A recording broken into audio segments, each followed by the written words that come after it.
बंदी छोड़ सतगुरु रामपाल जी परमेश्वर जी की जय हो।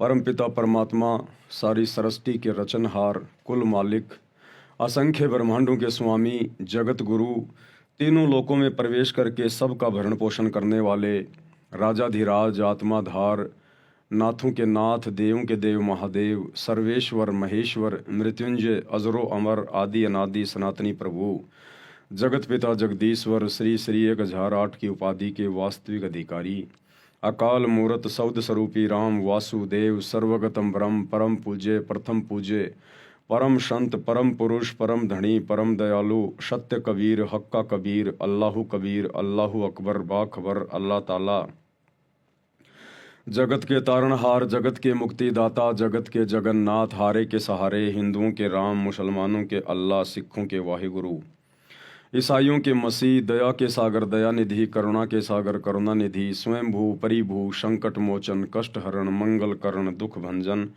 अविगत कबीर, निर्विकार निर्विषम परमात्मा, अलय अलेख सतगुरु, आदि अनादि सतगुरु, असली मर्यादा पुरुषोत्तम, असली राम, असली कृष्ण, असली घनश्याम, असली मुरारी, राजाओं के राजा, महाराजाओं के महाराजा, शहनशाहों के शहनशाह, सम्राटों के सम्राट, भगवानों के भगवान, अल्लाहों के अल्लाह, प्रभुओं के प्रभु, मसीहाओं के मसीह, सच्चे वाहि गुरु, बाबाओं के बाबा, पीरों के पीर, सेठों के सेठ, जगत सेठ, सावड़सा सेठ, सर्वगुण संपन्न, अनंत कोटि कलाओं के स्वामी, अनंत कोटि ब्रह्मांडों के नायक, योगियों में महायोगी, ध्यानियों में महाध्यानी, सिद्धों में परम सिद्ध, ज्ञानियों में तत्व ज्ञानी, ब्रह्म ज्ञानी, महाज्ञानी, परम ज्ञानी, सर्वश्रेष्ठ ज्ञानी, विज्ञानी, युवा कबीर, समृत कबीर, असमवात, अमित ओजा, सच्चे रहनुमा, करीम अल्लाह, सुभान अल्लाह, दुनिया के अंतिम पैगंबर, 8 सितंबर 1951 से गांव धनाना, जिला सोनीपत, हरियाणा, भारतवर्ष की पावन भूमि पे प्रकट रियल कल की भगवान श्री नारायण साकार हरि, श्री बाबा साहेब नूर अनंत परमात्मा,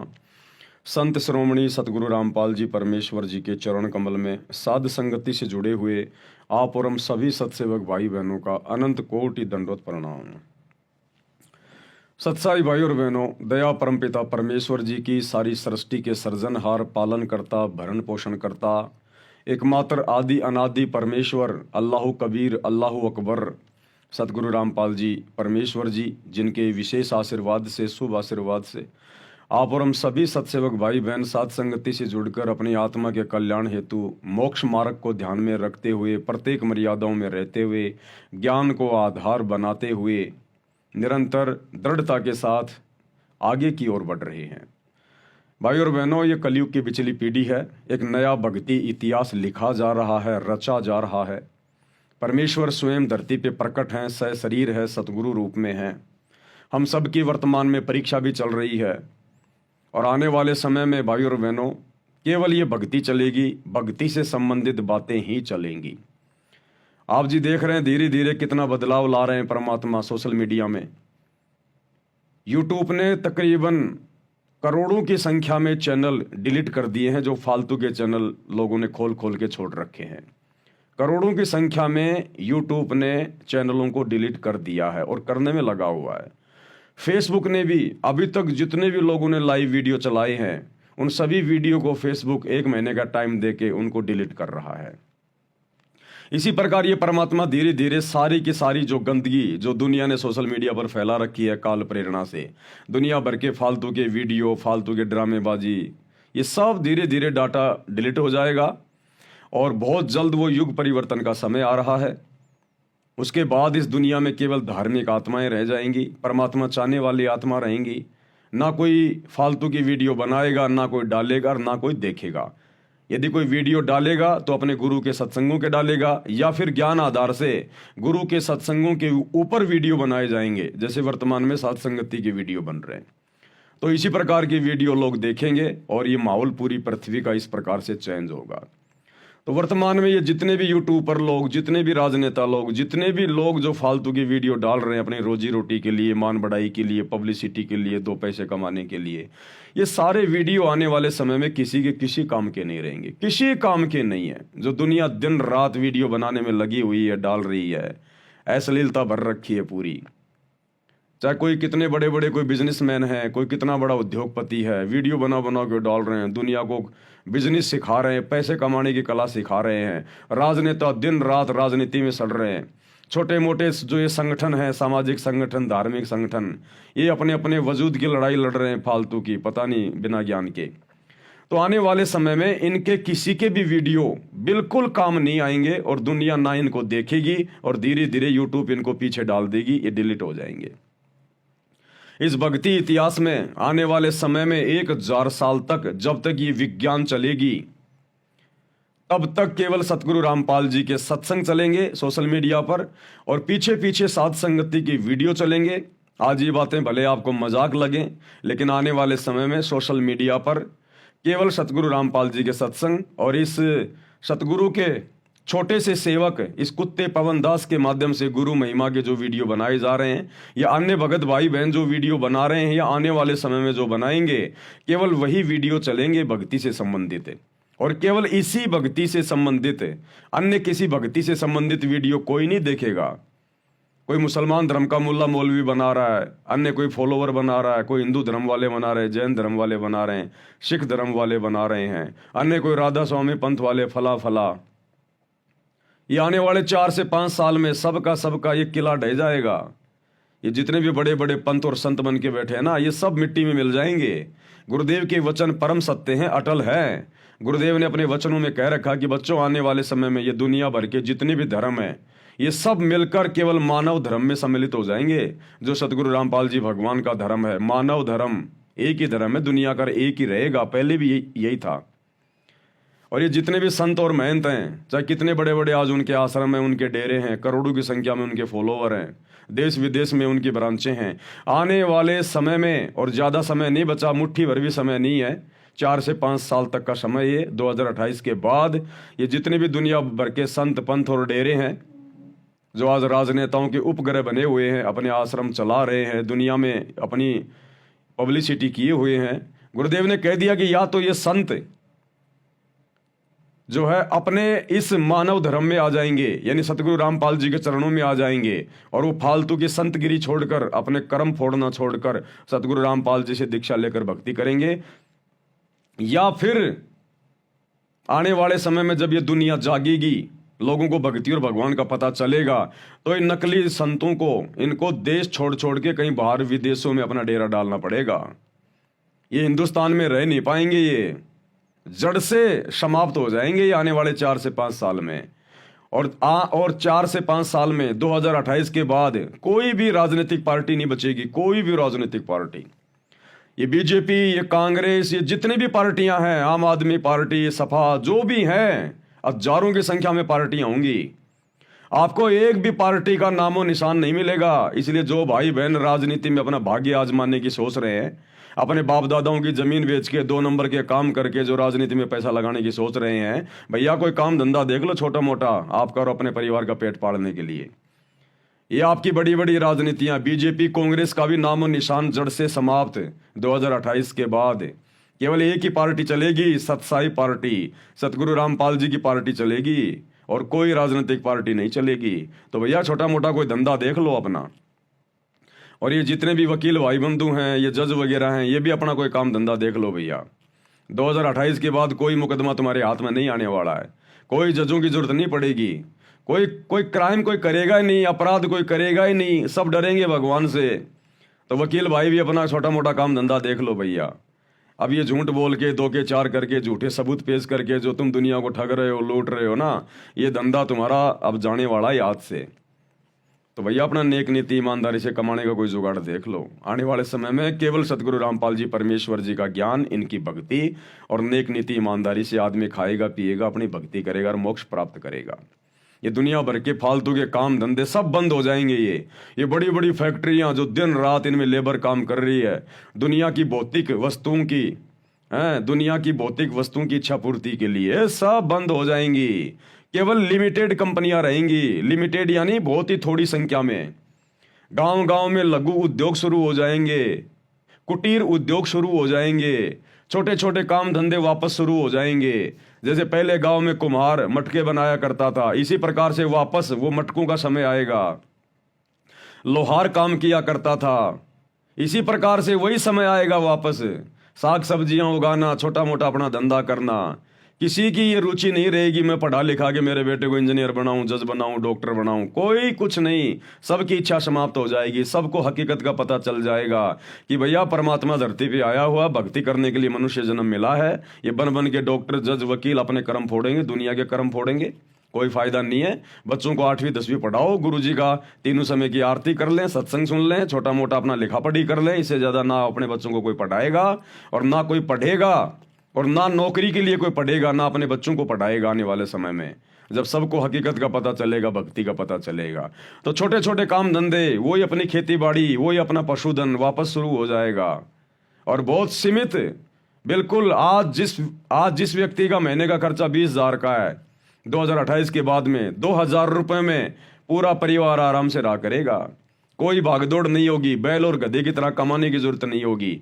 ज्यादा समय जो आज धन इकट्ठा करने में, 2 पैसे कमाने में, दुनिया में दिखावा करने में, बड़ा मकान बनाने में, बड़ी गाड़ी लाने में, बड़ा बिजनेस सेट करने में, बच्चे को विदेश भेजने में, जो दुनिया बैल और गधे की तरह कमा रही है, अपने कर्म फोड़ रही है, आने वाले समय में ये सब झंझट समाप्त हो जाएंगे।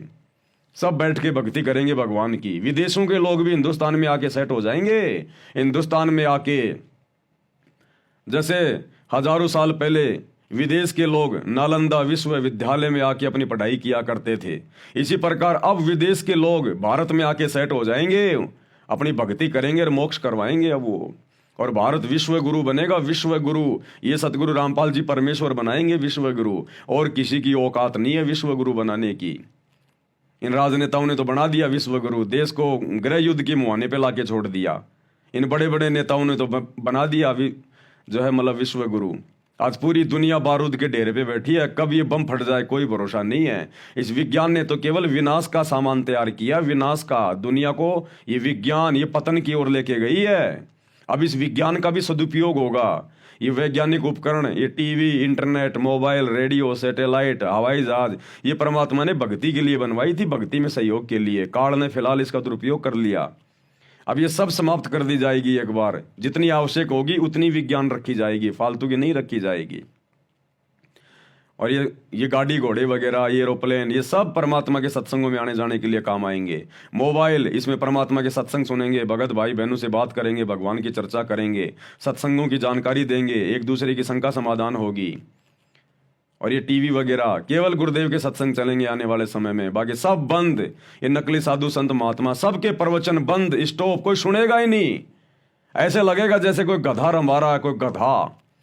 आज जिनके प्रवचन लोग बड़े ध्यान से सुन रहे हैं ना, जब सतगुरु रामपाल जी के प्रवचनों पर ध्यान देंगे, उसके बाद में नकली संतों के प्रवचन लोग सुनना बंद कर देंगे। ये जितने भी टीवी चैनल हैं जो आज सारा दिन राजनेताओं को अपने स्टूडियो में बैठा के मुर्गे की तरह उनकी डिबेट करवाते हैं, उनको लड़ाते हैं, उनको आपस में कोई किसी के मतलब की बातें नहीं, कुछ नहीं, आपस में लड़ना झगड़ना, तू मेरी वो करना, ये सब बंद हो जाएगा।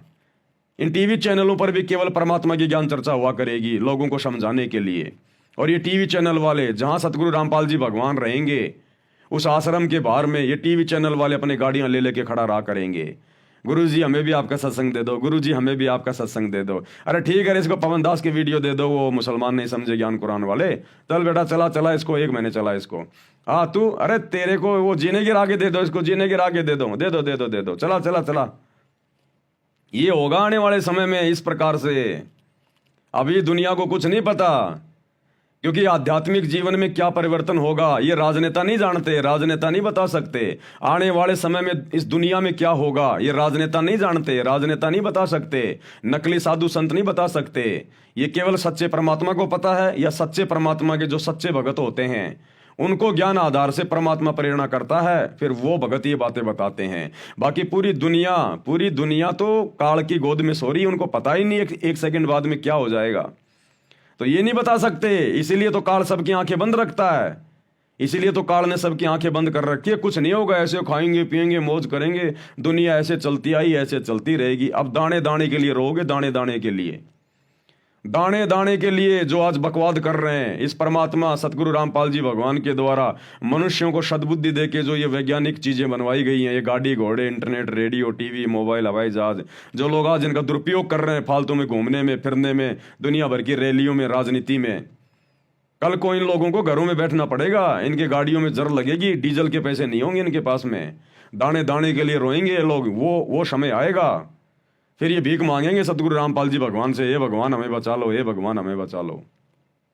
फिर ये गाड़ी घोड़े हैं, फिर ये प्रॉपर्टी के कामों में कोई यूज नहीं लेगा। चलो जी आपको मैं मेरा प्लॉट दिखा के लाता हूँ, ये करता हूँ, अजी वहां पर बहुत अच्छी सोसाइटी है, लोग ये कहेंगे चलो जी आज वहां सत्संग है, बहुत अच्छी ज्ञान चर्चा होगी, वहां चलेंगे आज। तो इन वैज्ञानिक उपकरणों का अब सदुपयोग होगा, ये परमात्मा सतगुरु रामपाल जी भगवान करवाएगा। तो भैया दुनिया वाले समझे ना समझे, दुनिया तो अपनी कमर तोड़वा के समझती है हमेशा, लेकिन जो भगत भाई बहन है वो दृढ़ हो जाएं और अपने गुरुदेव भगवान की भक्ति में दृढ़ हो जाएं और मर्यादाओं के लिए दृढ़ हो जाएं। ये आने वाले समय युग परिवर्तन का समय है, और जब जब युग परिवर्तन होता है, जब दो युगों की टक्कर होती है तो भयंकर महाविनाश होती है, भयंकर महाविनाश। और ये महाविनाश के मुहाने पे पूरी दुनिया खड़ी है। 2025 चल रही है, धीरे धीरे परिस्थितियां आपके सामने उत्पन्न हो रही है, किस प्रकार से भारत देश में गृह युद्ध की स्थिति बन रही है। और नास्ट्रेडमस ने भविष्यवाणी कर रखी है मेरे भाई, भारत देश के 16 से ज्यादा राज्यों में राष्ट्रपति शासन लागू हो जाएगा 2028 से पहले पहले। तो सोचो, भारत तो सबसे ज्यादा शांति प्रिय देश है, जब भारत की स्थिति ये होने वाली है तो बाकी देशों का क्या होगा, विदेशों का क्या होगा। भविष्य मालिका के अनुसार इस युग परिवर्तन के बाद में पूरे विश्व की पॉपुलेशन केवल 64 करोड़ रह जाएगी, 64 करोड़। जहां आज पूरे विश्व की जनसंख्या 8 अरब है, 800 करोड़, केवल 64 करोड़ पूरी दुनिया की आबादी रहेगी। उसमें आधी आबादी 34-35 करोड़ केवल भारत की रहेगी। और भाई और बहनों, ये होगा, इसमें कोई संशय नहीं है, क्योंकि भगवान जोर जबरदस्ती करेगा नहीं। कबीर परमेश्वर का काल के साथ एग्रीमेंट है, जबरदस्ती भगवान किसी को भक्ति पे लगाएगा नहीं।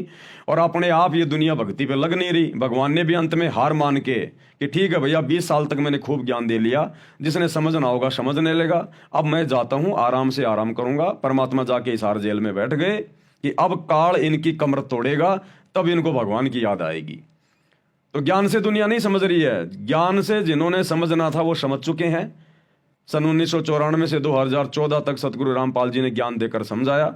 20 साल कम नहीं होती है, 20 साल तक अगर आप गधे को भी गीता पढ़ाओ, वो भी बैकुंठ जाने को तैयार हो जाए। ये कलयुगी इंसान नहीं समझ पा रहा।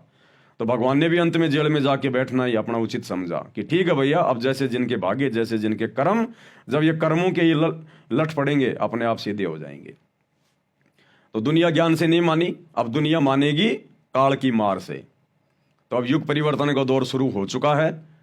बहुत सारे भविष्य वक्ता बता रहे हैं, ज्योतिष वगैरह बता रहे हैं, ये 29 मार्च के बाद में क्या 9-10 घरों की क्या युक्ति फुक्ति बन रही है, ये जाने, हम तो जानते नहीं। लेकिन जो भी है, हम तो हमारे गुरुदेव भगवान के अनुसार बोलते हैं। हमें जो महसूस होता है, जो आगे क्या समय आने वाला है, भगवान धरती पे है और दुनिया भगवान के साथ में बेअदबी कर रही है। 10 साल से भगवान को जेल में बैठा रखा है, तो दुनिया ने तो अपने पैर पे वैसे मार ली कुल्हाड़ी। तो दुनिया के साथ तो वो बनेगी जो आज से पहले नहीं बनी। तब कहीं जाकर दुनिया सतगुरु रामपाल जी को परमात्मा के रूप में स्वीकार करेगी, उनके चरणों में नाक रगड़ेगी। ऐसे कोई भगवान मानने वाला नहीं है यहाँ पर। लातों के भूत कभी बातों से नहीं मानते। तो अब इस दुनिया को लात पड़ेगी काल की, शैतान की, तब मानेगी ये दुनिया। तो सौभाग्य है आप और हम सभी आत्माओं का, जो समय रहते गुरुदेव भगवान ने हमारी बुद्धि ऑन कर दी और हमारे कोई पिछले कोई संस्कार, कोई भक्ति के ऐसे संस्कार जिससे हमें ये सारी बातें समझ में आ गई और हमने समस्त बुराइयों से, विषय विकारों से मुंह मोड़ लिया और गुरुदेव भगवान के सत भक्ति को अपना लिया। यही सत भक्ति आने वाले युग परिवर्तन के समय में एकमात्र भक्तों के बचाव का कारण बनेगी। तो आप और हमारा परम सौभाग्य, हम इसी प्रकार मर्यादा में रह के गुरुदेव भगवान की भक्ति में लगे रहें और सौ शुक्रिया अदा अपने गुरुदेव भगवान का हम करते रहें कि परमेश्वर आपने हमें अपनी पनाह में लिया, अपनी शरण में लिया, अपने चरणों में लिया। ये परमेश्वर इसी प्रकार हमारे ऊपर रजा बना के रखिए और हमें निरंतर भक्ति मार्ग पर आगे की ओर बढ़ाइएगा। तो भाई और बहनों, विशेष संदेश जो विशेष आत्माओं के लिए हिसार जेल से गुरुदेव भगवान भेज रहे हैं, उन विशेष संदेशों के ऊपर चर्चा चल रही है। इसी कड़ी में आज विशेष संदेश नंबर 13 का पार्ट नंबर 3 है। आज गुरुदेव भगवान हमें क्या कुछ बता रहे हैं, सतलोक के विषय में परमात्मा बता रहे हैं। मन तू चल रहे सुख के सागर, जहां शब्द सिंधु रत्नागर, यानी उस सतलोक में, अमरलोक में, सचखंड में कितना सुख है वहाँ पर, कितने ठाट बाट हैं, कितने विलास हैं वहाँ पर। यहाँ पर केवल सुख का नाम नाम है, किस ब्रह्मांड में सुख नाम की चीज नहीं है। तन दर सुखिया कोई न देखा, जो देखा सो दुखिया हो। उदय अस्त की बात करे, मैंने सबका किया विवेका हो। और गुरुदेव ने कह दिया भैया ये ब्रह्मा विष्णु महेश भी दुखी है, यहाँ का राजा भी दुखी, महाराजा भी दुखी, फिर आम प्राणी यहाँ कैसे सुखी रह सकता है? सुख यहाँ है ही नहीं। आदमी आगे से आगे भटकता रहता है। आज कोई पैदल चल रहा है, दूसरा साइकिल पर चल रहा है, उसको देखकर सोचता है साइकिल आ जाए तो मेरा काम बहुत आसान हो जाए, मुझे काम पर मजदूरी में आने जाने में आसानी होगी। उसकी इच्छा बन जाती है कि साइकिल आ गई तो सुख हो जाएगा। जैसे तैसे करके वो साइकिल ले आया, फिर सोचता है यार मोटरसाइकिल हो जाए तो बहुत अच्छा हो जाए, साइकिल में थोड़ा टाइम भी लगता है, पसीने भी आते हैं, मेहनत भी करनी पड़ती है। जैसे तैसे मोटरसाइकिल भी आ गई। कुछ दिनों बाद सोचेगा फोर व्हीलर छोटी मोटी गाड़ी आ जाती तो वो अच्छा होता। मोटरसाइकिल में तो गर्मी सर्दी बरसात में कोई बचाव नहीं हो पाता, पुलिये के नीचे खड़ा होना पड़ता है, जब बारिश आती है तब गर्मी में गर्मी लगती है। इंसान की इच्छाओं का अंत नहीं है। फिर वो गाड़ी भी आ गई। अब गाड़ी आने के बाद में सोचेगा ओहो गाड़ी तो आ गई, बहुत अच्छा हुआ, अब छोटा मोटा कोई सरपंची को चुनाव लड़ूं नहीं तो फिर गाड़ी क्या काम की, घर पे खड़ी रहती है। वो सरपंची का चुनाव भी लड़ लेता है। सरपंच बनने के बाद जब बड़े बड़े नेताओं की तरफ देखता है, अरे यार एमएलए बनो ना तब बात बने, और जैसे तैसे एमएलए भी बन जाता है। एमएलए बनने के बाद सोचता है कि अब मैं मुख्यमंत्री बनूं तब बात बने, वो भाई मुख्यमंत्री भी बन जाता है। मुख्यमंत्री बनने के बाद सोचता प्रधानमंत्री बनूं मैं, तब जाकर पूरी चौधर पूरा ठाट बाट पूरे देश का ठेकेदार बनूं मैं। अब वो प्रधानमंत्री बनने की सोचते सोचते बेचारा मर जाता है। अब मरने के बाद फिर वो गधापति बनता है, गधापति। वो गधा बनेगा, फिर कुम्हार के नीचे आएगा, उसकी सारी मौज मस्ती वो कुम्हार उसके एक ही जीवन में समाप्त कर देगा। रोजाना 2.5 मन का बोरा रखेगा, कमर पे ईंटें रखेगा, जख्म होगा, ऊपर से मारेगा लठ, खाने को कुछ देगा नहीं। उस अफलातून की सारी अफलातूनी उस एक ही गधे के जीवन में निकाल देगा ये काल। तो परमात्मा कहते हैं एक हरि की भक्ति बिन राजा गधा होए, और माटी लदे कुमार की घास न डाला कोई। अब दुनिया इन बातों को जानती नहीं। दुनिया सोचती है पागल आदमी है, क्या बोल रहे हैं, कौन सी दुनिया से आए हुए हैं। क्योंकि दुनिया अध्यात्म से अपरिचित है।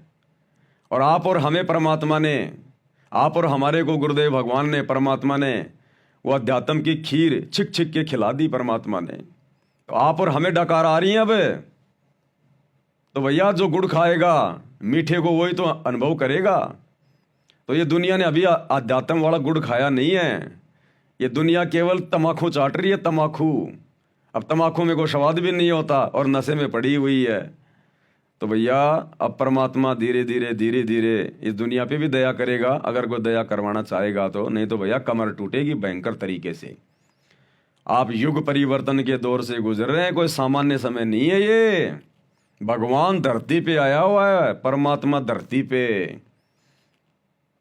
भयंकर जनहानि होगी, तबाही मचेगी। कहीं सुनामी आ रही है, कहीं बाढ़ आ रहा है, कहीं भूकंप आ रहा है, कहीं अतिवृष्टि, कहीं अनावृष्टि, कहीं ओलावृष्टि, कहीं सूखा पड़ रहा, कहीं अकाल पड़ रहा, कहीं फलाना वायरस आ गया, कहीं महामारी आ गई, चलते चलते लोग मर रहे हैं। अभी देखना आने वाले समय में कहीं युद्ध हो गया, कहीं गृह युद्ध हो गया, कहीं मिलिट्री आ गई, कहीं क्या हो गया, कहीं गोले गिर रहे हैं, कहीं बम गिर रहे हैं। ये हर प्रकार से आपत्ति आएगी इस समय, क्योंकि ये कलयुग की बिचली पीढ़ी है। इंसान हर प्रकार से भक्तिहीन हो चुका है, बैटरी डिस्चार्ज हो चुकी है। और जब बैटरी डिस्चार्ज हो जाएगी उसके बाद केवल पाप कर्म बचते हैं, पाप कर्म। और पाप कर्मों के कारण हर प्रकार से आपत्ति आएंगी। तो ये दुनिया तो पता नहीं आपत्तियों को सहन कर पाएगी नहीं कर पाएगी। और जिसने सहन कर लिया फिर दोबारा से भक्ति धन जोड़ने में बहुत टाइम लगेगा। आज आप और हम भगत भाई बहन, कोई 10 साल से जुड़ा है, कोई 8 साल से जुड़ा है, फिर भी धीरे धीरे हम लोग आपत्तियों से निकल रहे हैं। तो सोचो इस दुनिया को कितना टाइम लगेगा। अगर आपत्तियां किसी ने अगर झेल भी ली, अगर कोई बच भी गया और गुरु की शरण में आ गया, तो सोचो फिर भी उसको 8-10 साल लगेंगे कम से कम एक नॉर्मल स्थिति में आने में।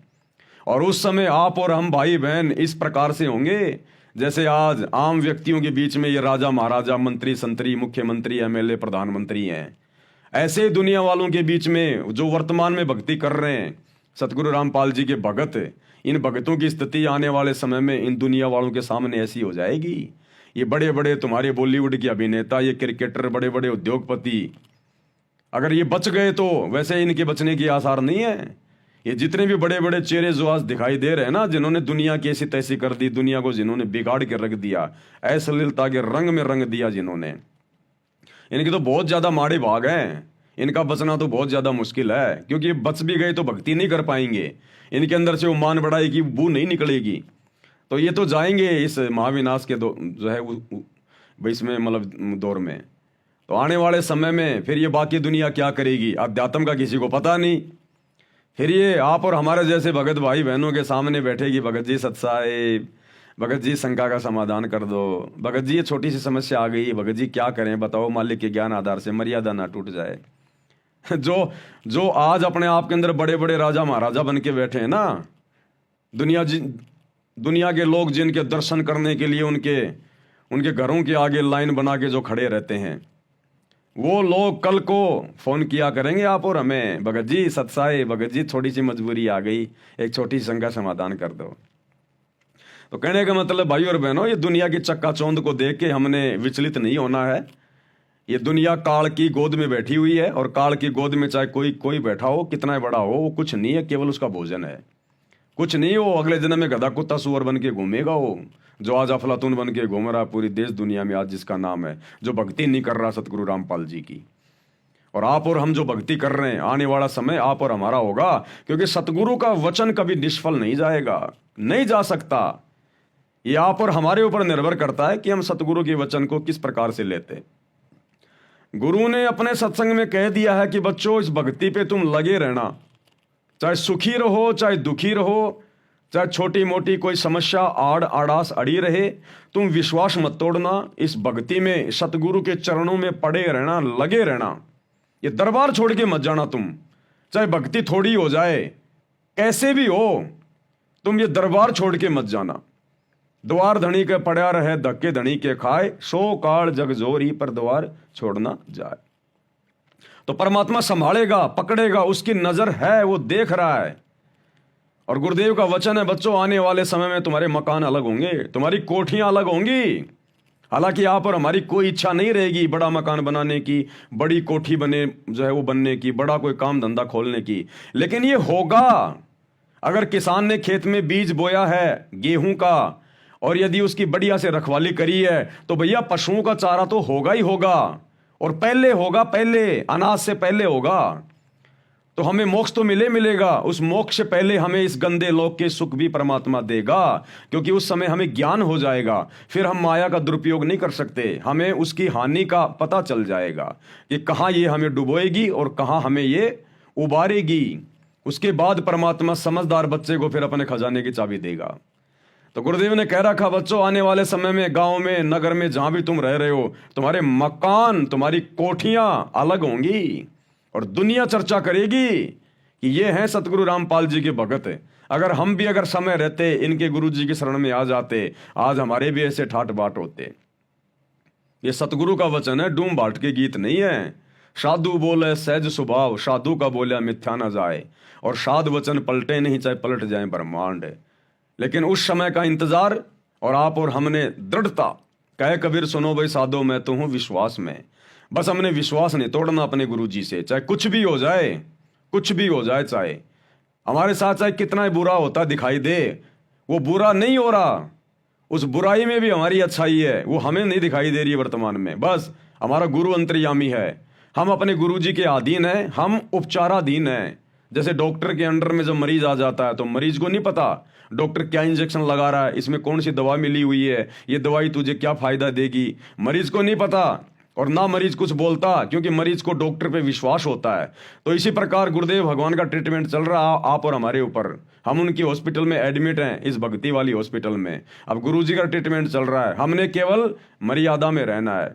मरीज ने केवल जो परहेज होते हैं वो निभाने होते हैं, और टाइम पे जैसा डॉक्टर ने बता दिया वैसी गोली दवाई खानी होती है। तो हम भक्तों ने अपने गुरुजी के नियम निभाने हैं, और जैसी भक्ति साधना गुरुदेव ने बता दी मर्यादा में रह के हमने वो भक्ति करनी है। बाकी काम हमारे गुरुजी का है, इस आध्यात्मिक वैद्य का है। ये कौन सी दवा लगाएगा, कब सुख देगा, कब ये दुख देगा, कब ये हल्का सा कोई झटका देगा, ये इसकी अपनी मौज, इसके अपने कर्म। हमने अपनी मर्यादाओं का ध्यान रखना है बस। यदि हमें विश्वास हो गया कि ये डॉक्टर पक्का है, फिर देखना भाई और बहनों आने वाले समय में फिर कैसे स्वस्थ नहीं होगा।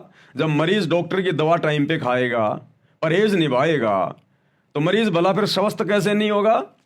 तो इसी प्रकार जब हम गुरु जी की मर्यादा निभाएंगे और हमारे को पक्का विश्वास है कि इनके अलावा दूसरा कोई आध्यात्मिक वैद्य नहीं, कोई डॉक्टर नहीं, कोई संत नहीं, और उनके द्वारा बताई गई भक्ति की खुराक, तीनों समय की आरती, पांचों यज्ञ, सत्संग सुनना, सुमरण करना, नेक नीति मर्यादा में रहना, तो फिर कैसे नहीं होंगे हम सुखी।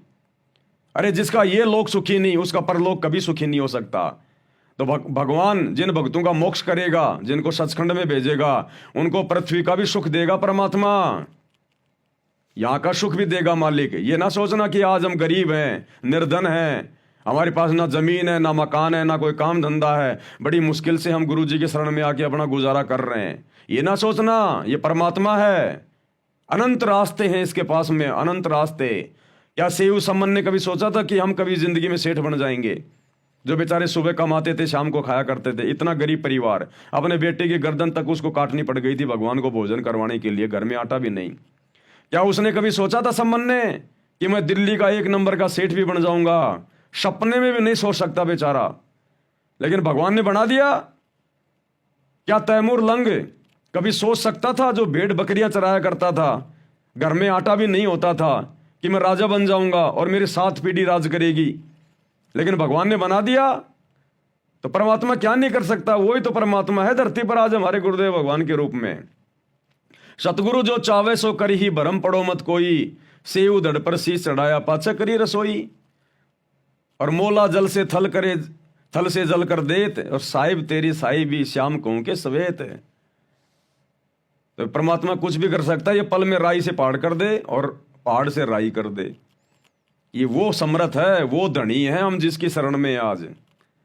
हम जगत सेठ की शरण में हैं, सावड़सा सेठ की शरण में। ये दुनिया जिस सावड़सा सेठ के मंदिर बना बना के श्री कृष्ण जी के नाम से पूज रही है ना, वो सावड़सा सेठ जिसने द्वारिका में जाके नरसी की हुंडी कैस की थी, वो सावड़सा सेठ ये सतगुरु रामपाल जी भगवान है, ये कबीर भगवान है। तो दुनिया को अभी पहचान नहीं है, आप और हमें पहचान हो गई। तो फायदा कौन उठाएगा? जो पहले स्कूल में जाएगा। अरे जो बच्चा पहले पढ़ाई पढ़ के सर्टिफिकेट लेके नौकरी लगेगा, वही तो सुख भोगेगा। बाकी तो उस समय सुख भोगेंगे जब उसी प्रोसीजर को पार करके नौकरी लगेंगे। तो दुनिया तो बहुत लेट आएगी इनकी शरण में, और आप और हम इनकी शरण में हैं। आप और हम ये पढ़ाई पढ़ रहे हैं, तो सबसे पहले नौकरी कौन लगेगा? सबसे पहले सुखी कौन होगा? मोक्ष किसका होगा? आप और हमारा होगा।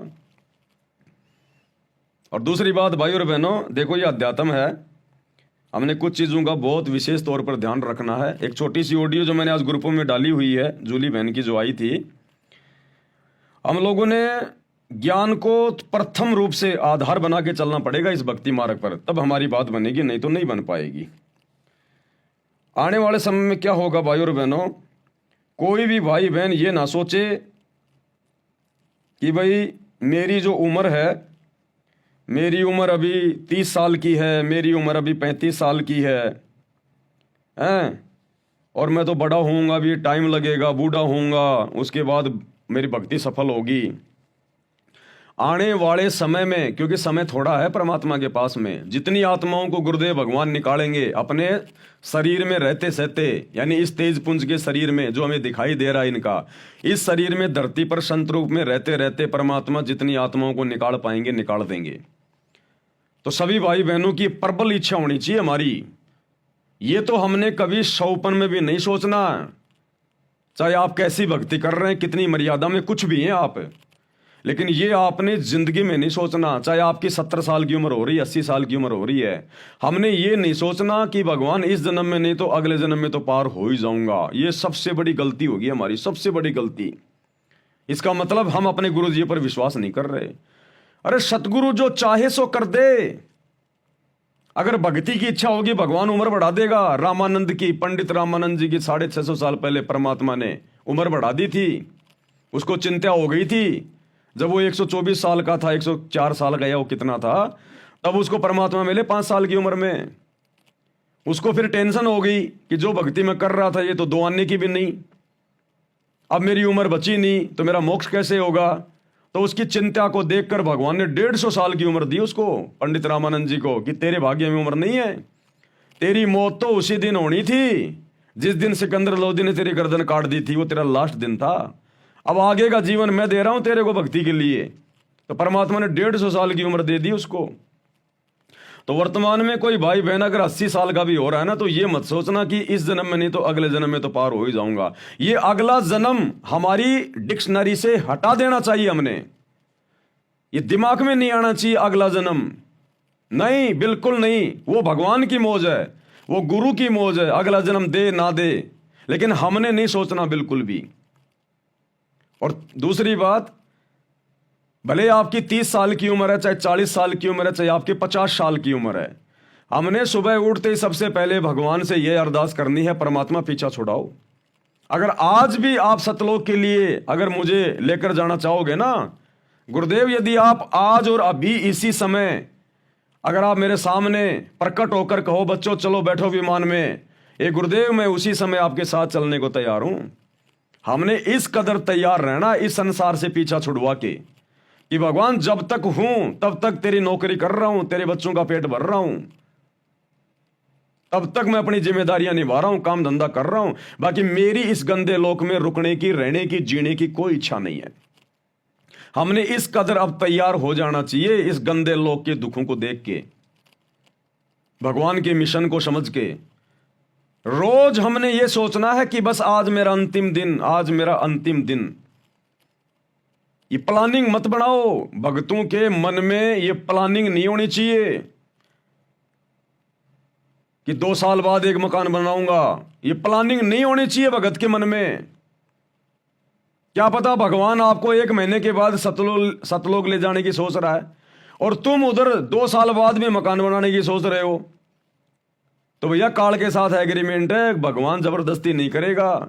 भगवान 1 महीने की आपकी टिकट को कैंसिल कर देगा कि देखते हैं भैया अभी तो हमारा भगत ही 2 साल की सोच रहा है, अभी तो हमारा भगत ही ये सोच रहा है कि 2 साल बाद जाऊंगा।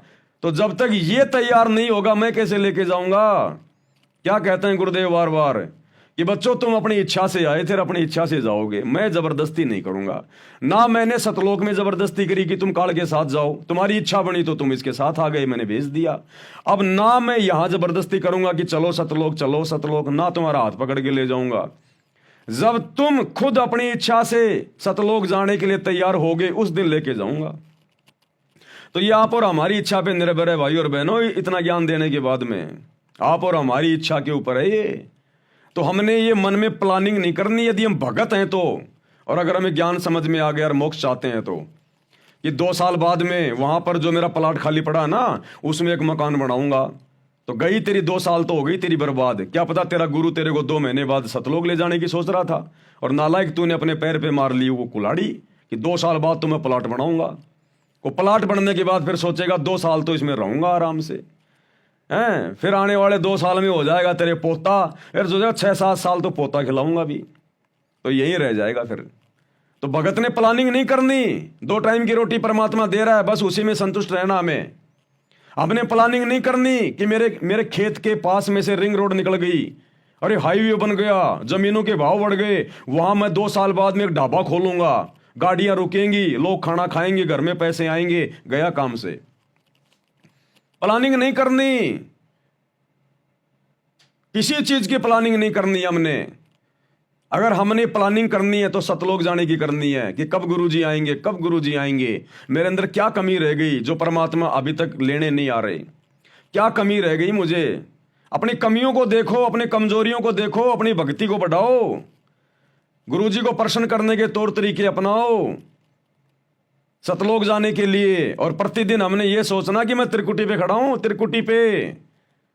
यदि किसी भाई बहन को ये पता चल जाए कि मैं त्रिकुटी पे खड़ा हूं और आज मेरी फाइनल परीक्षा है और काल हर प्रकार से किसी सुंदर औरत को भेज के, किसी सुंदर युवा जो पुरुष को भेज के, या कोई धन दौलत का लालच देके, या ब्रह्मा विष्णु महेश बनाने का, उनके लोक में कोई देव का कोई पद देने का लालच मुझे दिया जाएगा आज। क्योंकि गुरुजी सत्संग में बताया करते थे कि बच्चों तुम्हारा जो असली खेल है ना वो त्रिकुटी पे शुरू होगा। हमें गुरुदेव बताया करते थे कि बच्चों धरती पे ये काल कुछ नहीं कहेगा, तुम्हें कुछ नहीं कहेगा, इस पृथ्वी लोक पर तो जैसा तुम्हारा कर्म है उसी अनुसार तुम्हारे को अच्छा बुरा मिलेगा। ये इस पृथ्वी लोक पर तो जीव को छेड़ता भी नहीं है। इस काल का असली खेल शुरू होता है जब हम त्रिकुटी पर पहुंच जाते हैं, वहां ये अपना दाव खेलेगा। उससे नीचे ये कुछ नहीं कहता ये काल, उससे नीचे तो जैसे तेरे कर्म है वैसा ही तेरे को मिलेगा। तो प्रतिदिन हमने ये सोचना कि आज मैं त्रिकुटी पे खड़ा हूं, मेरा फाइनल डे है आज मेरी परीक्षा का दिन है। और परीक्षा के दिन में जिस दिन बच्चे की परीक्षा होती है, अगर उसका जीजा भी आ जाए, उसका फूफा भी आ जाए, उसका कोई अच्छे से अच्छा कोई यार दोस्त मित्र कहे कि चल आज घूमने चलते हैं, अरे गाड़ी मेरे पास में, पैसे मेरे पास में हैं, तेरे को पैसे खर्च करने की जरूरत नहीं है, अरे कोई बात नहीं मैं लेके चलता हूं तेरे को फ्री में, चल आज घूमने चलते हैं, वो बच्चा कहीं नहीं जाएगा। उसको पता है कि आज तेरी परीक्षा है, अगर आज तू परीक्षा में नहीं गया और फेल हो गया, तेरा 1 साल बर्बाद होगा। तो भगत को ये डर होना चाहिए कि आज मैं त्रिकुटी पे खड़ा हूं, मेरा हर दिन ये त्रिकुटी का दिन है, और अगर मैं फेल हो गया मेरा एक जीवन जाएगा, एक जीवन पूरा। तो ये सोचकर इतना भयभीत होकर हमने अपने हर दिन को त्रिकुटी पे खड़ा हुआ मानकर इस भक्ति मार्ग पे आगे बढ़ना है कि भगवान मेरी कहीं से भी आज मेरी परीक्षा हो सकती है। अगर मैं घर से बाहर निकल गया ना काम धंधे के लिए, कोई भी काम करता आदमी, तो ये सोच के घर से निकलना है कि आज मेरा फाइनल डे है, मैं त्रिकुटी पे खड़ा हूं। और काल किसी न किसी प्रकार से, चाहे किसी से मेरा लड़ाई झगड़ा करवाएगा, मनमुटाव करवाएगा, कोई लड़की आएगी बोलेगी मेरे से फ्रेंडशिप करोगे क्या, मेरे से चैटिंग करोगे क्या, मेरे से शादी करोगे क्या, पता नहीं क्या क्या ड्रामेबाजी, कुछ भी हो सकता है। ये नित्य नियम हमारे को इसीलिए तो पढ़ाया जाता है रोजाना घर से बाहर निकलने से पहले, कि तुम्हारे साथ में कोई लड़ने झगड़ने को भी तैयार होगा काल प्रेरणा से। कोई अच्छी मंदी बात भी तुम्हें कहेगा, कोई लड़की भी टकराएगी, कोई लड़का भी टकराएगा, कोई लोभ लालच की बातें भी होंगी, रिश्वत की बातें भी होंगी, 2 के 4 कमाने की बातें होंगी। तो तुम लोगों ने किस प्रकार से अपने जीवन को टैकल करना है, अपने पूरे दिन को तुमने सुचारू रखना है। तो गुरुजी सुबह सुबह हमारे को नित्य नियम पढ़ा के, इसीलिए तो हमारे को घर से बाहर भेजते हैं कि बच्चों तुम नित्य नियम को ध्यान में रखना, इसमें तुम्हारे को आदेश दे दिए गए तुमने क्या करना है। तो इस प्रकार भाई और बहनों, हमारा हर दिन ये होना चाहिए कि मैं त्रिकुटी पे खड़ा हूं, तब हम भक्ति पे सफल हो सकते हैं, नहीं तो नहीं होंगे। हम यहाँ पर हम 5 साल आगे की हम लोग ये प्लानिंग करके बैठे हुए हैं, 5 साल आगे की हम प्लानिंग करके बैठे हैं, तो भगवान कैसे ले जाएगा हमें? हमारी इच्छा ही नहीं, अभी तो हमारी यहीं पे वो प्लानिंग की इच्छा है। तो भगत ने कोई प्लानिंग, कोई विचार ऐसा करना ही नहीं चाहिए हमारे को इस काललोक में। प्लानिंग भी करो तो भक्ति की करो कि भक्ति मेरी ज्यादा से ज्यादा कैसे बढ़े, मैं क्या करूं, मेरे गुरुजी कैसे मेरे से प्रसन्न हो। केवल इस बात की प्लानिंग, सतलोक जाने की प्लानिंग, तब जाकर हमारा मामला सुलझेगा, नहीं तो नहीं सुलझेगा भाई और बहनों, बिल्कुल नहीं सुलझेगा। जिस समय हम सतलोक से यहां आने के लिए तैयार हुए थे, कितने उमंग में थे, और उस समय हमारा भगवान, हमारा गुरु कबीर भगवान हमें कह रहा है बच्चों रहने दो, दुखी हो जाओगे, बच्चों दुखी हो जाओगे, रहने दो, तुम्हें किस बात की कमी है। हम डांटे नहीं, डट रहे थे। हमारा बाकी का जो परिवार था, हमारे माता पिता, भाई बंधु, हमारी पत्नी, वो भी हमारे को रोक रही थी कि मत जाओ मत जाओ, लेकिन हमने किसी की नहीं सुनी हमने, और हम काल के साथ में आ गए। इस कदर हमने तैयार होना पड़ेगा, यहां हम किसी की नहीं सुनेंगे अब, किसी की भी, चाहे कोई कितना बड़ा हमारे को कोई पद दे, चाहे कोई कितना बड़ा हमारे को धन दे। और ये आएंगे, हमारे सामने परिस्थितियां पैदा होंगी, ये आप देख लेना। अभी तक हमारा भक्ति धन इतना नहीं बढ़ा, लेकिन जब भक्ति धन बढ़ेगा तो फिर चोरों की नजर पड़ेगी, इस काल की नजर पड़ेगी। फिर कंगाल के घर में कोई चोरी नहीं करता। आपने चाय की थड़ी में चोरी होते नहीं सुना होगा कभी। हाँ, बैंकों में लूट पड़ गई, बैंक में लूटमार हो गई, आपने खूब सुना होगा। क्योंकि चाय की दुकान में क्या मिलेगा, पाव भर चाय मिलेगी, 1 किलो चीनी मिलेगी, अदरक की 2-4 वो गठियां मिल जाएंगी, तो उसको कोई नहीं छेड़ता। जहां धन होता है वहां पे लूट होती है। तो अब आप और हमारा भक्ति धन बढ़ेगा आने वाले समय में, जितना हम मर्यादाओं में रहेंगे। उसके बाद इस काल चोर की नजर पड़ेगी कि ये आत्मा सतलोक जाने के लिए तैयार हो रही है, भाई इसके पास भक्ति धन जमा हो रहा है। फिर आएंगे आपके सामने सारे ऑफर। आज आप और हमारी शकल देख के जो लड़कियां हमारी तरफ देखती नहीं, आपको एक एग्जाम्पल दे रहा हूं, जो लड़कियां भाई बहनों की तरफ देखती नहीं है, जो लड़के बहनों की तरफ नहीं देखते उनकी शकल सूरत को देख के, आने वाले समय में जब भक्ति धन बढ़ेगा, ये काल लोगों में प्रेरणा करेगा।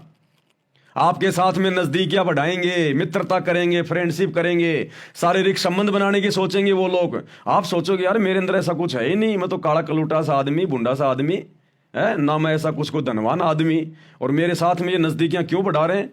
वो काल बढ़वा रहा है तुम्हारा भक्ति धन चुरवाने के लिए, तुम्हारी मर्यादा तुड़वाने के लिए।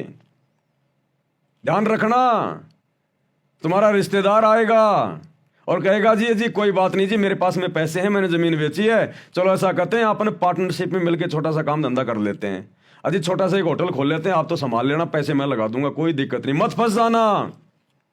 आपको फ्री के ऑफर आएंगे, आपको फ्री के ऑफर आएंगे।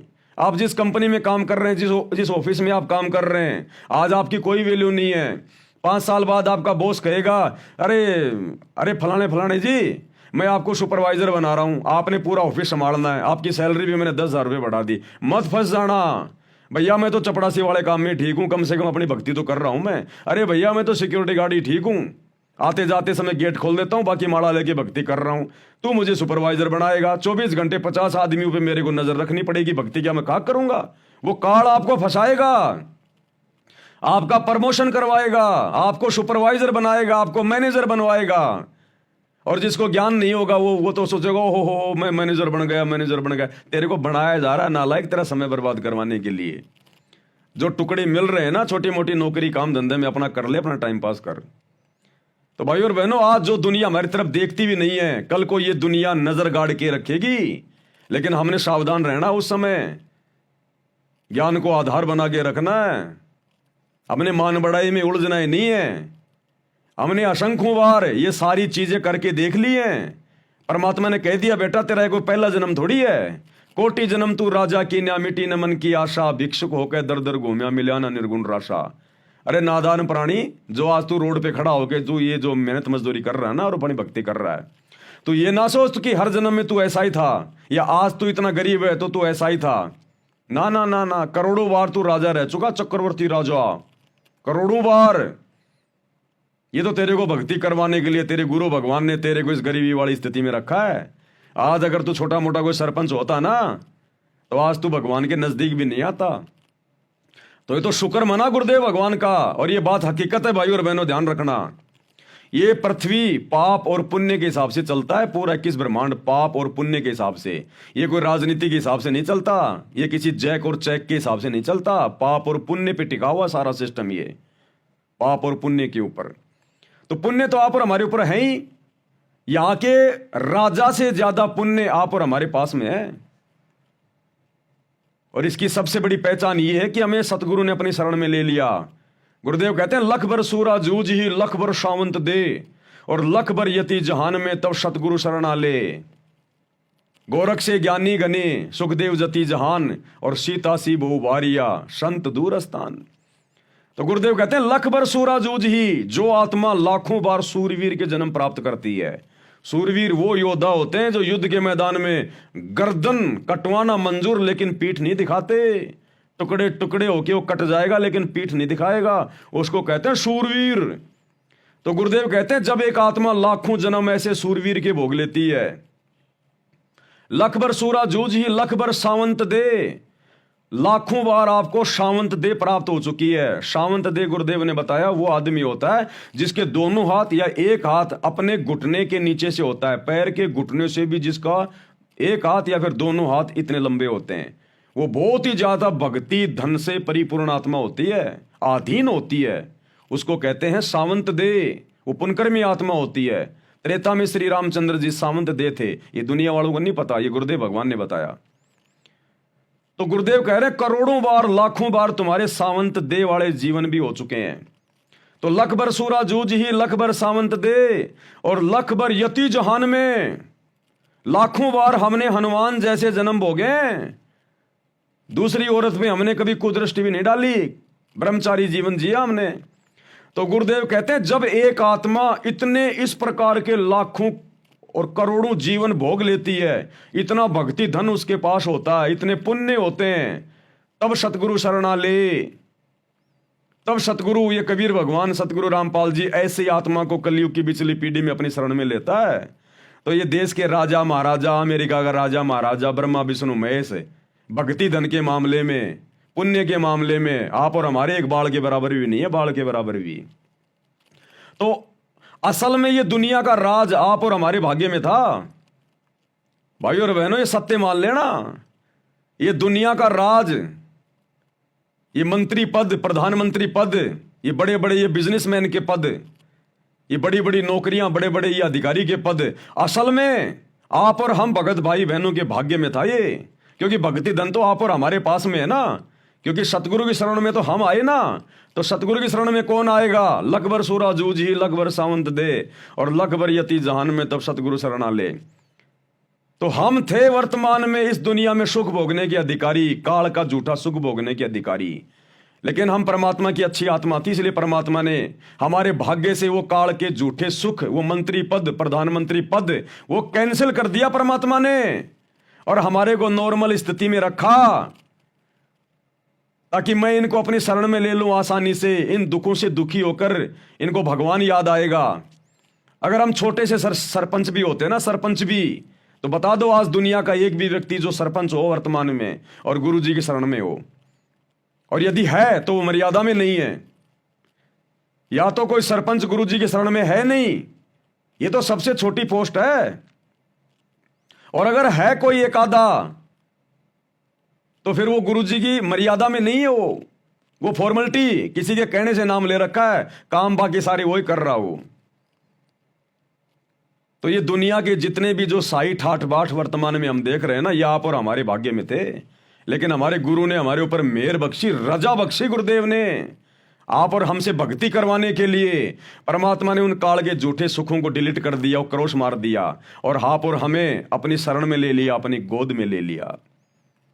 इसलिए ये दास बारंबार कहता है कि दुनिया को देख के नहीं चलना हमने, ये तो हमारा थूका हुआ चाट रहे हैं। हम संत रामपाल जी के भक्तों का थूका हुआ चाट रही है ये दुनिया। ये मंत्री पद, प्रधानमंत्री पद, ये बड़े बड़े अधिकारियों के पद, ये हमारे भाग्य में थे, हमारे गुरुदेव ने हमें नहीं दिए, इसलिए हमारा थूका हुआ दुनिया चाट रही है। इसलिए हम भक्तों ने ज्ञान को आधार बना के दृढ़ रहना है कि मैं कमजोर नहीं हूं, मैं निर्धन नहीं हूं। जो सतगुरु रामपाल जी का भगत हो के ये कहे कि मैं निर्धन हूं, उससे बड़ा मूर्ख आदमी दुनिया में कोई दूसरा नहीं। अरे कबीरा सब जग निर्धना, धनवंता ना कोई, और धनवंता सो जानिए जिसके पास राम नाम धन होए। इस दुनिया की सबसे सुंदर औरतें हमारी माता बहनें हैं। ये होनी थी दुनिया की सबसे सुंदर औरतें, क्योंकि हमारे पास में भक्ति धन है, और भक्ति धन से ही इस प्राणी को उच्च पोस्ट मिलती है, सुंदर शरीर मिलता है, गोरी गोरी काया मिलती है, सुंदर सुंदर उसको चेहरा मिलता है। लेकिन भगवान ने काट दिया हमारा मोक्ष करवाने के लिए, हमसे भक्ति करवाने के लिए, कि अगर मैं इस आत्मा को सुंदर शरीर दे दूंगा, 6 फुट का शरीर दे दूंगा, ये दिन में 10 बार शीशे में मुंह देखेगा, भक्ति क्या खाक करेगा? फिर ये अहंकार आएगा ही आएगा, मान बढ़ाई आएगी आएगी, सुंदरता की, अच्छे हट्टे कट्टे शरीर की आएगी आएगी, अहंकार मान बढ़ाई ये रह नहीं सकता आदमी, क्योंकि 5 विकार हमारे अंदर हैं। तो गुरुदेव ने हमारी उन माता बहनों को उतना सुंदर शरीर नहीं दिया, उन भगत भाई बहनों को उतना सुंदर शरीर नहीं दिया जो उनके भाग्य में था। तो जानबूझ के परमात्मा ने हमारी माता बहनों को और हम भगत भाई बहनों को वो सुंदर शरीर, सुंदर चेहरा नहीं दिया। घर में हमारे वो इतना पैसा नहीं दिया हमसे भक्ति करवाने के लिए। तो ये जितनी जितनी सुंदर माता बहनें, बड़ी बड़ी ये बॉलीवुड की हीरोइन बन के घूम रही हैं, बड़े बड़े राजघरानों की बहु बेटियां बन के घूम रही है, ये हमारी माता बहनों के द्वारा थूका गया चाट रही हैं। ये हम भक्तों के भाग्य में था ये सुंदरता, ये सुंदर चेहरा, हट्टा कट्टा शरीर, ये हम भक्तों का थूका हुआ चाट रही है दुनिया। इसलिए हमने किसी के रूप रंग को देखकर, किसी के धन कार कोठी को देखकर, किसी के मंत्री पद को देखकर हमने अपने अंदर निराशा नहीं लेके आनी कि मैं गरीब हूं, मैं सुंदर नहीं हूं, मैं काला हूं, मैं कलूटा हूं। हम तो सबसे सुंदर थे, लेकिन भगवान ने जानबूझ के बनाया हमें भक्ति करवाने के लिए। इसलिए परमात्मा कहते हैं दुनिया को देख के नहीं चलना, ना दुनिया की धन संपत्ता, कार कोठी, पैसे, रंग रूप, कुछ नहीं देखना। ये हमारा थूका हुआ चाट रहे हैं। हमने भक्ति करके सतलोक जाना है, और अब सतलोक जाके हम वो चेहरा प्राप्त करेंगे, वो सुंदर चेहरा। अगर ब्रह्मा विष्णु महेश भी उस चेहरे को देख ले, जो चेहरा आप और हमारा सतलोक में है, जो हमें मिलेगा, ये पागल होके गिर जाए, पागल होके। इतनी सुंदरता, इतना नूर है, 16 सूर्य जितना नूर। ये भी पागल हो जाएं देख के, हमें वो शरीर मिलेगा अब। अगर भगवान हमें यही दे देते तो सतलोक में नहीं जा पाते, फिर हमारे गधे कुत्ते के मुंह लगते फिर अगले जन्म में। तो ये गुरु की हमारे ऊपर विशेष रहम, विशेष मेहरबानी, इसलिए हमने गुरुदेव के चरण धो धो के पीने चाहिए अपने सतगुरु रामपाल जी भगवान के कि परमात्मा रजा बख्शी, आपने मुझे दुनिया का सबसे धनी बना दिया। ये भक्ति धन, इसकी कदर होगी। इस भक्ति धन से आगे का जीवन निर्धारित होता है, आगे के जन्म निर्धारित होते हैं। इस भक्ति धन से हमें मोक्ष मिलेगा, सदा सदा का अमृतत्व प्राप्त होगा, सुंदर शरीर मिलेगा, सारे ठाठ बाट मिलेंगे। तो सबसे बड़ा धनी कौन? ये दुनिया का धन तो यही रह जाएगा। आज कोई अरबपति है, खरबपति है, अरे ये सोने चांदी के सिक्के, ये कागज के नोट तो यही रह जाएंगे। उसका शरीर भी 2 मुट्ठी राख बन जाएगा और आप और हमारा भक्ति धन जाएगा साथ में। ये भक्ति धन जो आज हम जोड़ रहे हैं भक्ति करके, ये हमारे साथ जाएगा। और परमात्मा कह रहे हैं सह शरीर लेके जाऊंगा अपने भक्तों को, सह शरीर। जिनकी भक्ति अच्छी हो जाएगी परमात्मा उनको यहां मरने नहीं देगा, आग में नहीं जलने देगा, सह शरीर ले जाएगा। जैसे मीराबाई के चाचा ससुर भवन को, जो कि राणा का महामंत्री था, उस भवन को और उसके घोड़े को और उसके गुलाम को परमात्मा सह शरीर विष्णु लोक में ले गए। अरे सुखदेव ऋषि सह शरीर ऊपर चला जाता था। अरे हम उसके बच्चे हैं जो सह शरीर आता है, सह शरीर जाता है। तो जब हम उसके जैसे बन जाएंगे, कीट न जाने भृंग को सतगुरु कर ले आप समान, वो अपने जैसा ही तो हमारे को बनाने आया है। जब हम उसके जैसे बन जाएंगे भक्ति करके, जीव से पीव श्रेणी में आएंगे, परमात्मा सह शरीर भी लेके जाएगा। उनका वचन है, सत्संग में बोल रखा है कि बच्चों सतलोक जाओगे सह शरीर जाओगे, तो सह शरीर भी लेके जाएगा परमात्मा अपनी आत्माओं को, आप देख लेना। तो हम फिर क्या देखें हम इस दुनिया को, क्या देखें हम इस दुनिया को? एक गाना था पहले, अब ध्यान में नहीं आ रहा, कि दुनिया के वो अपनी प्रेमिका से कहता कि देख के तेरे रंग को, रूप के नजारे को, अब बाकी नजारे में क्या देखूं। यानी मैं दुनिया के नजारे क्या देखूं, तू इतनी सुंदर है, इतनी प्यारी है, तू मेरे दिल में बस गई, समा गई, अब मैं दुनिया की तरफ क्या देखूं, बाकी नजारे में क्या देखूं। तो भैया इसी प्रकार हमें सुंदर परमात्मा मिल गया, समर्थ सतगुरु मिल गया, भक्ति धन मिल गया, भक्ति विधि मिल गई, सतलोक जाने का रास्ता मिल गया। अब ये गंदी दुनिया के गंदे नजारे, राजपाट, ये हम क्या देखेंगे? हम इंद्रदा राज कागदा बिष्टा ना भोगा इंद्राणी नु, तो फिर यहां के राजपाट क्या है? फिर कौवे की बीट से भी गिरे हुए। इसलिए हमने हर प्रकार से अपनी आस्था को हटा के, दुनियादारी से अपनी मोह ममता को हटा के, लोग खा रहे पी रहे, मंत्री प्रधानमंत्री राजा बन रहे हैं, कार कोठियां खरीद रहे हैं, वो अपने भाग्य का खरीद रहे हैं। उन्होंने किसी जन्म में इसी सतगुरु की भक्ति की थी, लेकिन वो गधे रह गए, पार नहीं हो पाए। आज अपना भक्ति धन वो बर्बाद कर रहे हैं। तो ऐसे ऐसे जन्म आप और हम ना जाने कितने भोग चुके हैं, कितने जन्म हमने बर्बाद कर लिए। इसलिए भगवान ने आप और हमारे ऊपर ये दया बख्शी है। इतना ज्ञान इसलिए तो देता भगवान आके कलयुग की पिछली पीढ़ी में, हमारी आत्मा को ऊपर उठाने के लिए, जगाने के लिए कि मत देखो दुनिया को। इसलिए तो गुरु जी कहते हैं यो गुरु ज्ञान विज्ञान वाणी, और जीवित ही जग में मरो, कि जीवित मर जाओ। मरा हुआ आदमी दुनिया देख के नहीं जीता। चाहे दुनिया कितनी ऐसो आराम कर रही है, कोई गाड़ी निकाल रहा है, कोई कुछ भी कह रहा है, कोई इज्जत कर रहा है, बेइज्जती कर रहा है, मरा हुआ आदमी कुछ नहीं करता, नो रिएक्शन। तो हमने कोई रिएक्शन नहीं देना इस दुनिया को। आपका पड़ोसी चाहे बहुत बड़ा कोई अधिकारी बन गया, उसका बेटा, आपने ये सोचकर अपने बेटे को डांटना नहीं है, फटकारना नहीं है कि नालायक देख वो तेरे साथ था, वो तेरा साथी, देख आज वो अधिकारी बन गया और तू यहीं पड़ा हुआ है। नहीं, तेरे बेटे को जो पद मिल गया, भक्ति पद मिल गया, उसके बराबर तो ब्रह्मा विष्णु महेश का पद नहीं है। तो हमने अपने मन में कोई हीन भावना नहीं लेके आनी, कोई निराशा पैदा नहीं करनी। हमसे बड़ा सेठ इस धरती पे कोई नहीं, और हमारे बाप से बड़ा जगत सेठ कोई धरती पे नहीं। फिर हम किस बात की चिंता करें? कौन है फिर हमारे आगे? तो विचार करना भाई और बहनों आप इन सब बातों का। ये ज्ञान आधार की भक्ति है। हमने दुनिया की तरफ नहीं देखना बिल्कुल भी। दुनिया जो भी कुछ कर रही है सतगुरु के शरण में आए बिना, ये तो गधा बनने की तैयारी कर रही है, गधा बनने की तैयारी। गधा बनने की तैयारी। आपको कोई आदमी ये कहे कि लो जी रसगुल्ले खाओ, और आपने हाथ में पकड़ ली, हाँ रसगुल्ले हैं तो खाने की चीजें, और जैसे आप खाने लगे उठा के, वो बोलो रुको रुको रुको, एक शर्त है। क्या? एक रसगुल्ला खाने के बाद में 20 डंडे भी खाने पड़ेंगे, ये नियम है। एक रसगुल्ला खाने के बाद में 20 जो है वो डंडे खाने पड़ेंगे जोर जोर से। आप खाओगे वो रसगुल्ला? अरे कौन होगा गधा जो वो रसगुल्ला खाएगा कि एक रसगुल्ला खाने के बाद में 20 जो है मतलब डंडे खाने पड़ेंगे? वो बोलेगा भैया ले जा तेरे रसगुल्ले। तो इस काल के जो झूठे सुख है ना, ये राजपाट वगैरह, धन दौलत वगैरह, ये तो मीठे रसगुल्ले हैं झूठे।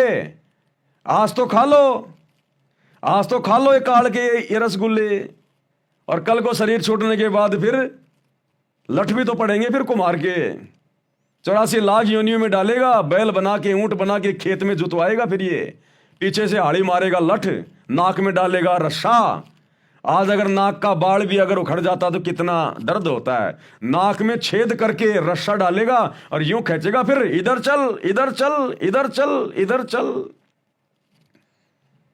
तो ये काल के झूठे सुख ये हैं भैया। तो भगत तो खाना चाहेगा नहीं, भगत तो वो ही खाएगा जितना गुरुजी खिलाएंगे। और गुरुजी ने कह दिया बेटा साईं इतना दीजिए जिसमें कुटुंब समाए, और हम भी भूखे ना रहें, अतिथि न भूखा जाए। और फिर हमें चिंता किस बात की? हम जगत सेठ के बच्चे भक्ति कर रहे हैं तो क्या भगवान खाना नहीं देगा? अरे जिस भगवान ने बिना हमसे पूछे, जिस सतगुरु रामपाल जी भगवान ने बिना हमसे पूछे, और हम तो जानते भी नहीं थे क्या मोक्ष है, क्या सतलोक है, क्या भक्ति है, क्या शास्त्र हैं, वेदों में क्या लिखा, कुछ जानते थे क्या? कुछ नहीं जानते थे। भगवान ने आके बताया, जनाया। तो जिस भगवान ने हमसे बिना पूछे हमारे को करने के लिए भजन दे दिया, भजन, तो क्या वो भगवान फिर हमारे को भोजन नहीं देगा? अरे जो भजन दे सकता है क्या भोजन नहीं देगा क्या? तो भगत ने भोजन की चिंता तो होनी नहीं चाहिए। जिसको भजन मिल गया फिर भोजन की चिंता नहीं होनी चाहिए। फिर तो भगवान कहते हैं चिंता तो एक ही होनी चाहिए, चिंता तो हरि नाम की और न चिंता दास। और जो कोई चिंता नाम बिना यानी भजन बिना सोए काल की फांस।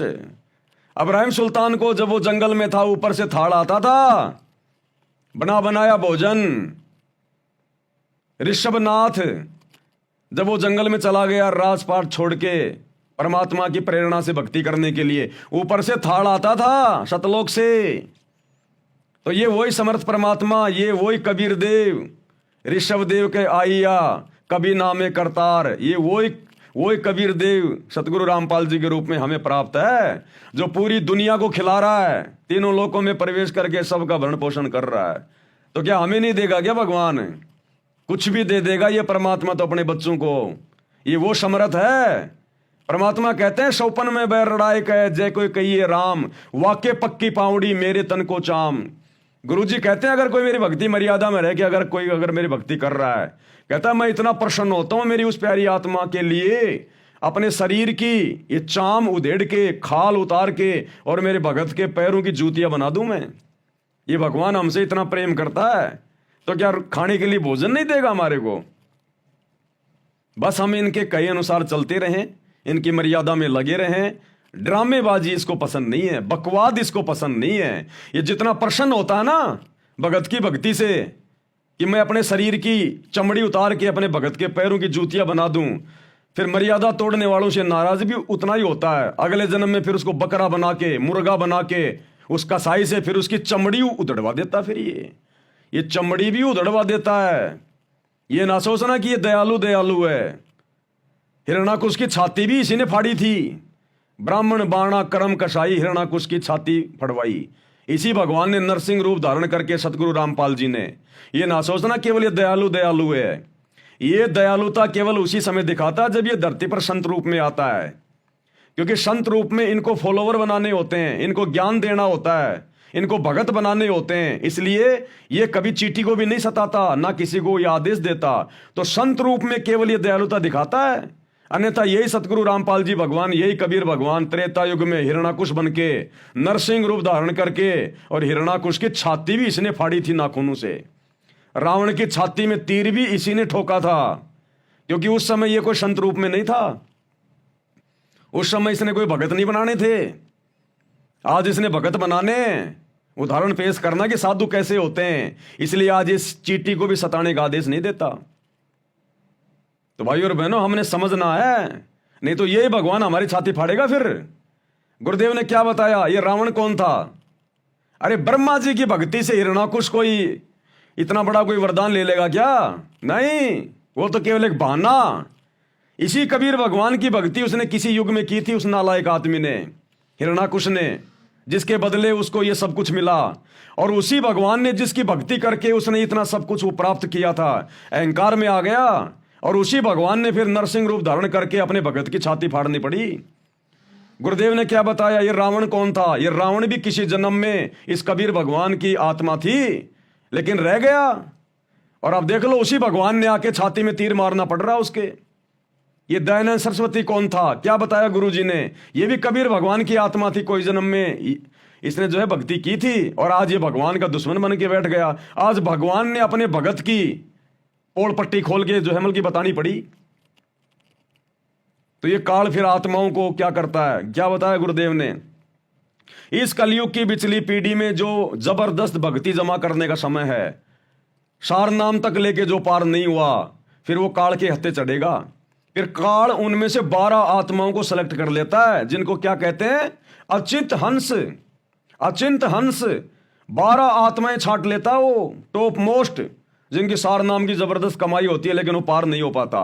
उन 12 आत्माओं को फिर वो कलयुग की पिछली पीढ़ी में इसी परमात्मा के खिलाफ यूज करता है। फिर वो, ये आपका राधा स्वामी का, ये धन सतगुरु वाला राम रहीम, वो ही 12 आत्माओं में से है। ये तुलसीदास जय गुरुदेव पंथ वाला, उसी 12 आत्माओं में से। ये राधा स्वामी पंथ वाले, धन सतगुरु पंथ वाले, ये कबीर पंथी, रांजड़ी वाला, दामा खेड़ा वाला, ये सब वही 12 अंश हैं। तो देख लो, काल फिर ऐसी दुर्गति करवाएगा भगवान के सामने खड़ा करके। तो जितने कर्म हमारे बनते हैं ना इस भगवान की शरण में आने के बाद, फूटते भी उतनी तेजी से हैं। इसलिए भगवान जितना दयालु है ना, अपनी नेक आत्माओं के लिए, मर्यादित आत्माओं के लिए। और जब आत्मा मर्यादा तोड़ के भक्ति करती है, ड्रामा करती है, और जब अपने गुरु को नाराज कर देती है, ये दुखी भी उतना ही होता है, ये फिर चमड़ी उधेड़ भी देता है ये।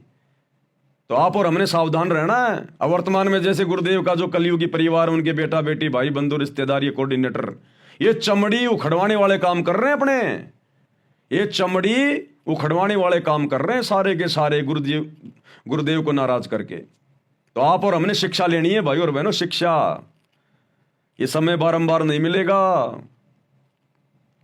आप और हमें भी असल में अभी तक वो पूरी तरह से अंदर से, मतलब पूरी तरह से अभी हमें अंदर से वो ज्ञान नहीं है। हमें ये तो पता चल गया, इतना तो हमने मान लिया कि हमारे गुरुजी स्वयं कबीर भगवान हैं, सतलोक से आए हैं, और हमने इनके अलावा किसी और को मानने से भी हमने इनकार कर दिया।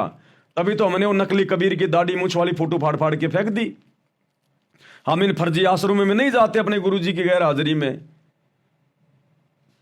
हमने गुरु को ही परमात्मा मान लिया, घर को आश्रम बना लिया, भोग लगा रहे हैं, इतना तो हमने मान लिया। इतना भी बहुत कुछ है हमारे लिए, बहुत कुछ है, क्योंकि इतना अपने गुरु को सतयुग से लेकर वर्तमान तक किसी ने नहीं माना, किसी ने भी। पहली बार माना है, क्योंकि ये कलयुग की पिछली पीढ़ी है। लेकिन परमात्मा हमें अच्छे से महसूस नहीं होने दे रहे। गुरुजी तो खुश हैं, खूब खुश हैं आप और हमारे से, हमारी भक्ति की जो क्रिया है उनसे बहुत खुश हैं, जो हमने गुरु को भगवान मान लिया, ज्ञान को आधार बना लिया। और दूसरे भाई बहनों के कुकर्मों पर हम लोग वीडियो बना बना के उनको समझा रहे हैं। तो गुरुजी तो हमसे अति प्रसन्न है कि अगर ये आत्मा इसी प्रकार से भक्ति पे लगी रही तो विमान तैयार है इनके लिए, कोई रोकने वाला नहीं है। लेकिन परमात्मा आप और हमें उस कदर महसूस नहीं होने देगा। नहीं तो भाई और बहनों, हम जीवित मर जाएंगे, हम जीवित मर जाएंगे, जीवित। अगर हमें परमात्मा पूरी तरह से ये अंदर से अगर ये जना दे कि ये हमारा वास्तव में बाप है और फलाना दिखना, और हम इतने दिनों से दुखी हो रहे हैं, कष्ट उठा रहे हैं, अगर गुरुजी हमें पिछला एक जन्म भी दिखा देना, एक जन्म भी, उस जन्म को देख के हमारा कालजा फट जाएगा। अगर एक जन्म भी अगर हमें गुरुजी अगर दिखा दें, तो वो गधे का, सूअर का, कुत्ते का, हमारा कालजा फट जाए हमारा। लेकिन गुरुजी चाहते हैं कि मैं मेरे बच्चों को ज्ञान आधार से भक्ति करवा के लेके जाऊंगा, चमत्कार दिखा के नहीं। इनको डर लगे तो ज्ञान से, इनकी आत्मा माने इस बात को। ये दिखा दिखा के इस प्रकार से इनको डरा धमका के नहीं ले जाऊंगा मैं सतलोक में। तो परमात्मा हमें अंदर से वास्तविकता पूरी तरह से दिखाना नहीं चाहते, नहीं तो हमारा कलेजा फट जाएगा कि अरबों खरबों की किस ब्रह्मांड में अनगिनत आत्माएं, और उनमें से हमारा नंबर आ गया सतलोक जाने का, और वो सतलोक और यहां के इतने कष्ट, हमारा कलेजा फट जाए। इसलिए परमात्मा ने हमारी बुद्धि को ऑफ कर रखा है, इतना ही खोल रखा है कि हम गुरु को भगवान मान के अपनी भक्ति भी मर्यादाओं के साथ में लगे रहें। तो ये दया भी गुरु उन्हीं आत्माओं पे करता है जिनको इसी जन्म में सतलोक लेके जाना होता है, कलयुग की पिछली पीढ़ी में। अन्यथा वो गुरु जी के दोनों नालायक बेटे, आपने देखा होगा कल वीडियो में, सर पे पगड़ी बांध के गले में माला डलवा के श्री कृष्ण जी का वो पुरस्कार ले रहे हैं।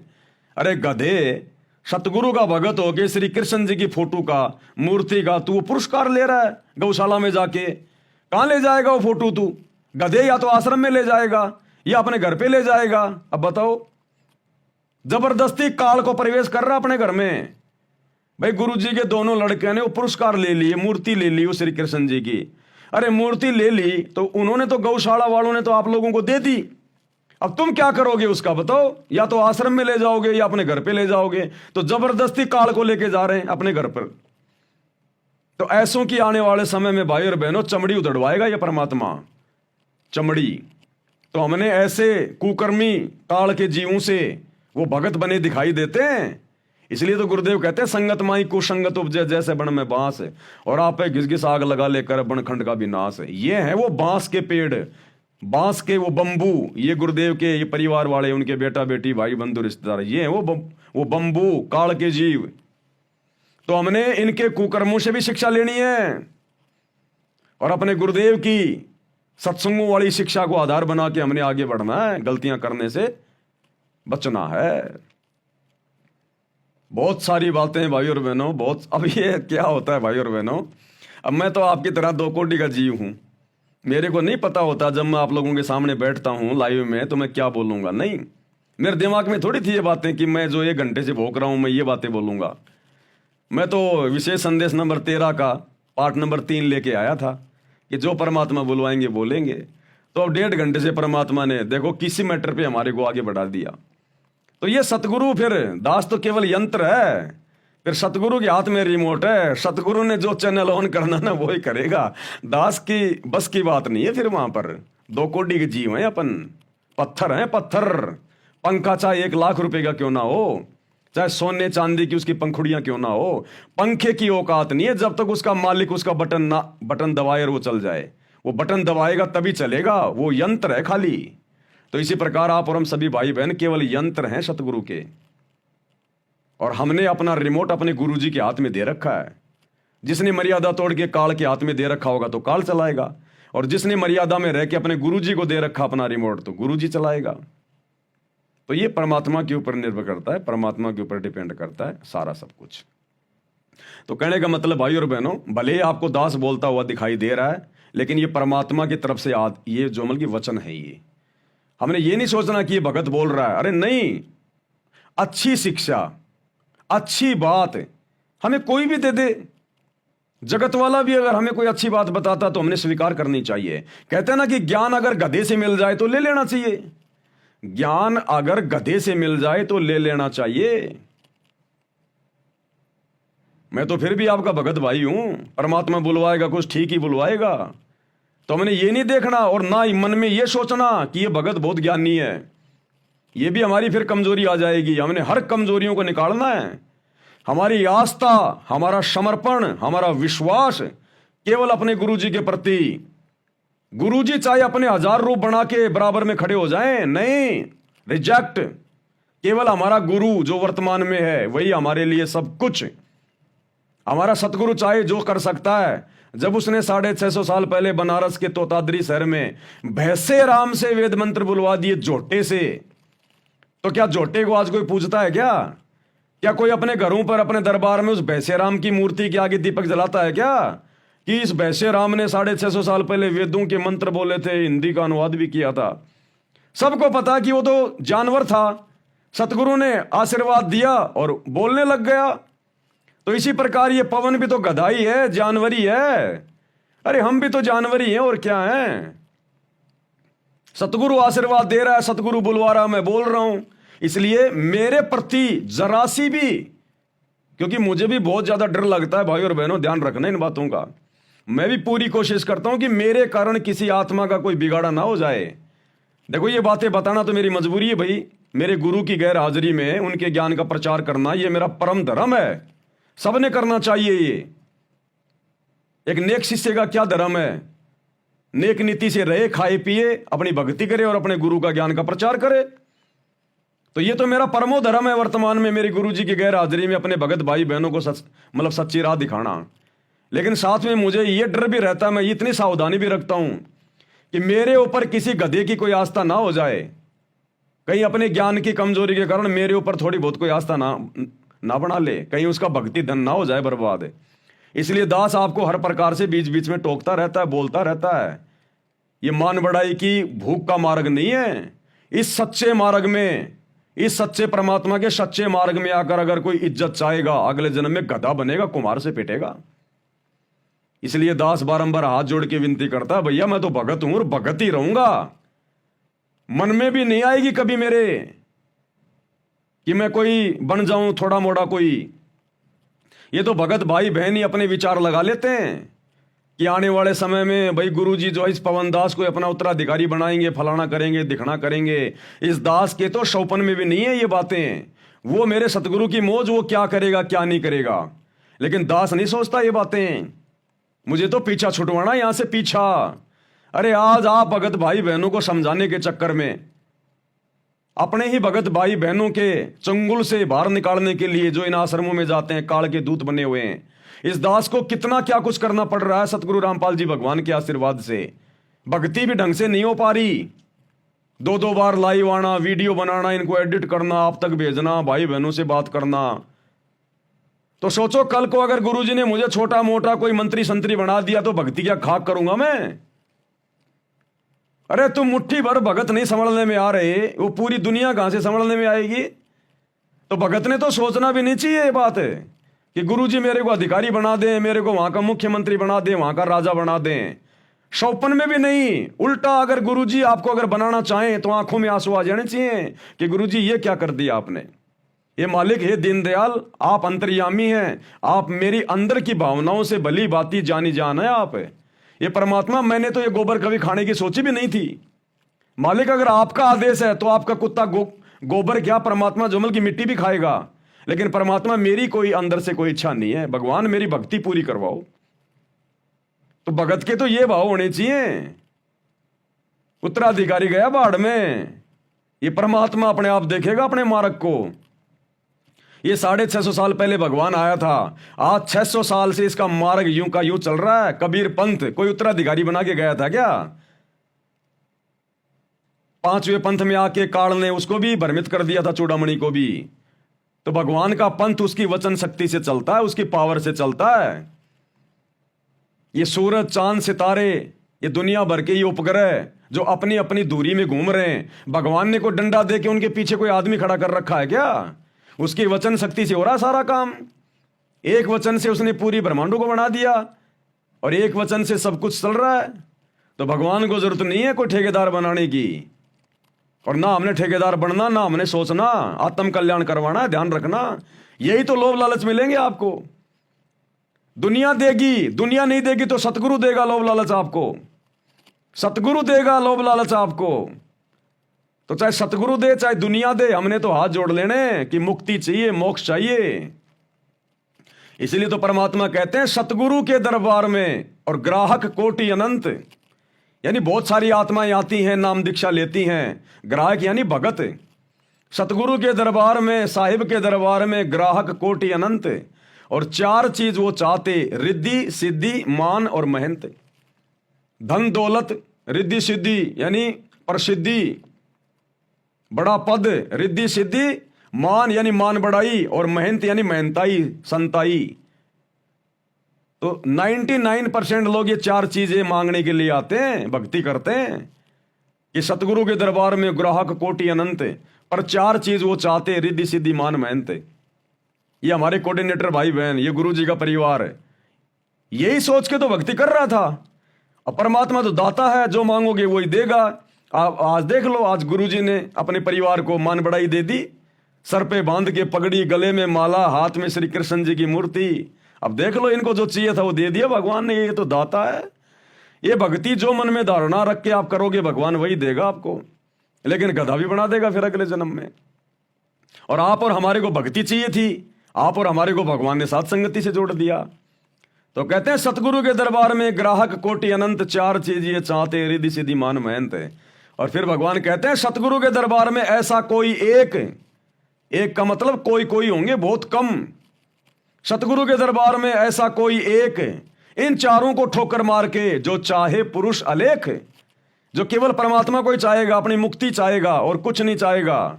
तो हमने तो दूसरी वाणी की कैटेगरी में आना है भगत भाई बहनों ने, सत्सेवकों ने।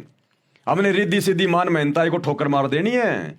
हमने केवल अपने सतगुरु को प्राप्त करना है, सतलोक प्राप्त करना है। उसके लिए जो कुर्बानी देनी पड़ेगी हम देंगे, जो कुर्बानी देनी पड़ेगी वो हम देंगे। तो हमने बहुत सोच समझ के, विशेष हिदायतों में रह के, अरे भगवान धरती पे आया आप और हमारे लिए।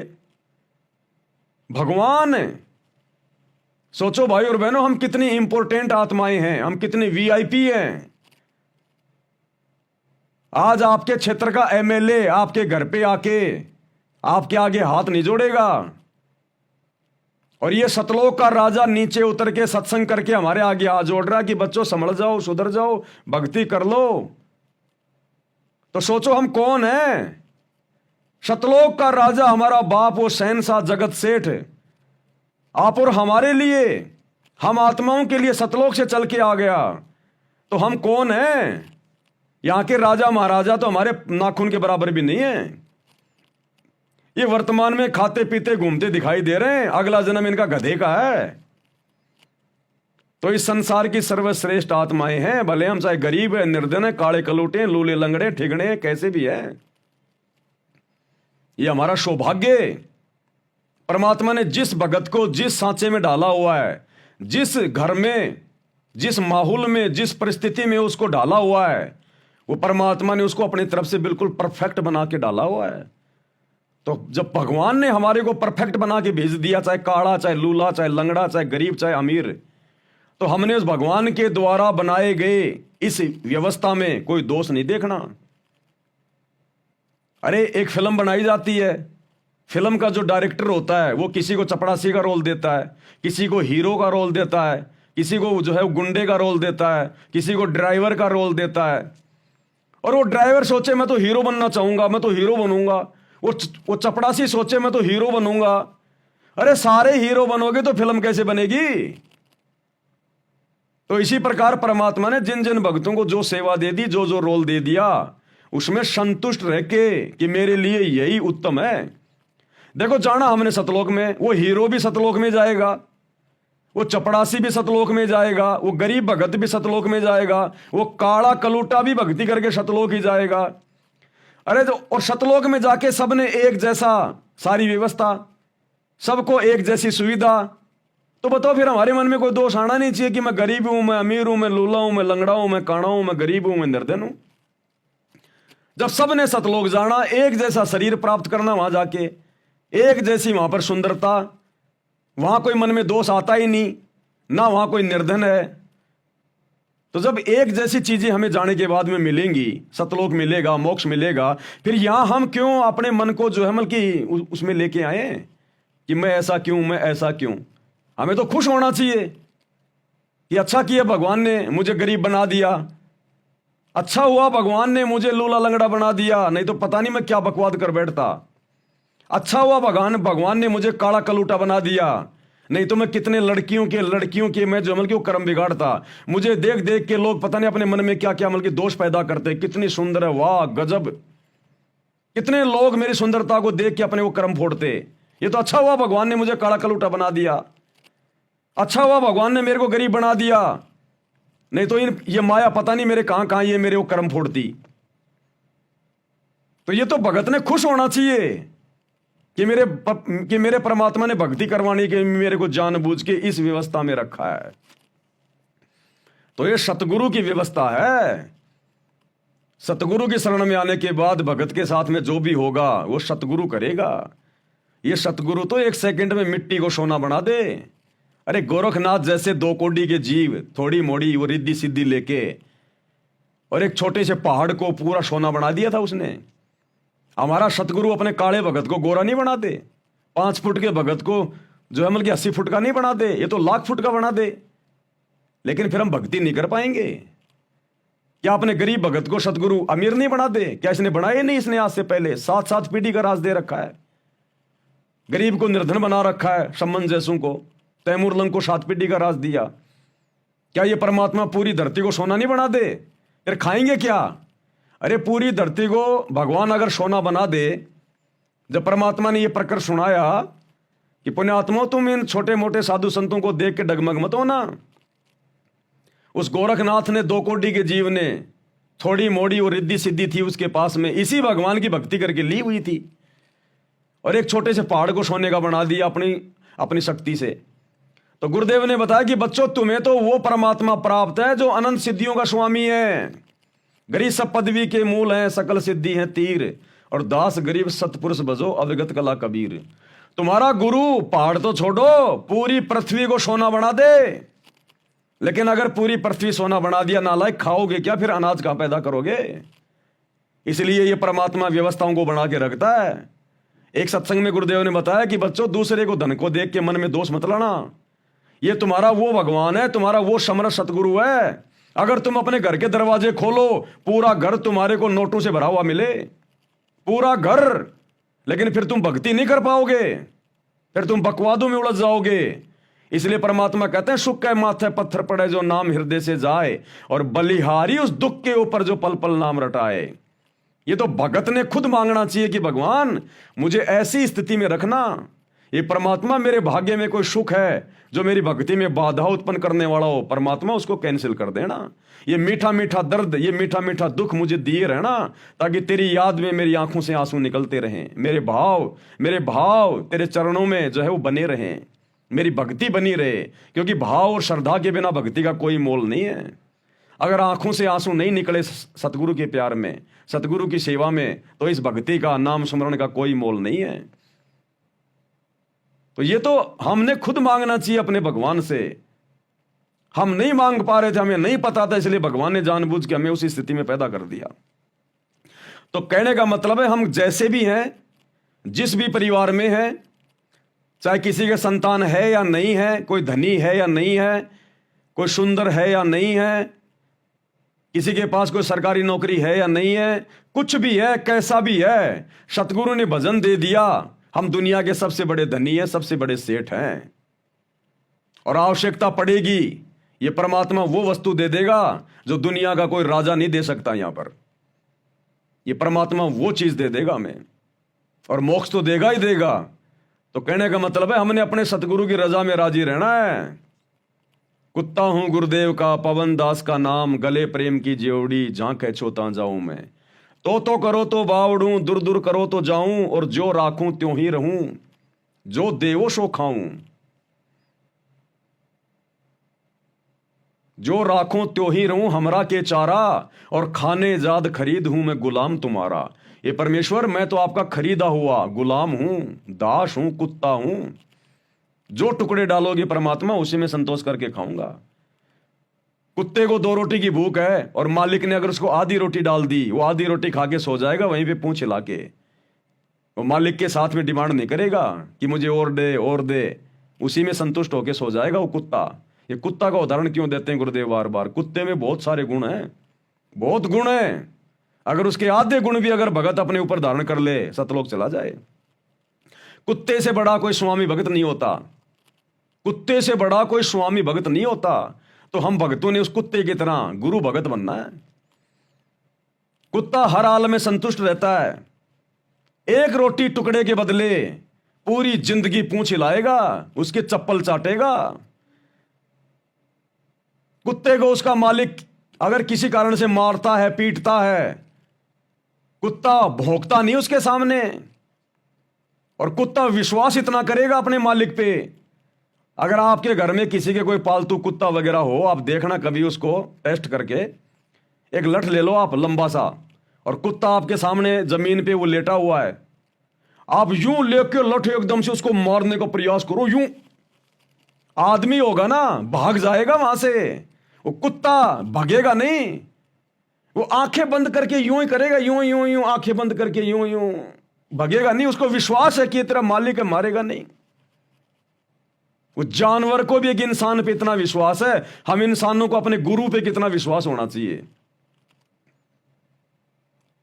एक गुरु शिष्य कहीं जा रहे थे, रास्ते में रुक गए, पुराने समय की बात थी, एक धर्मशाला में रुक गए, सो गए।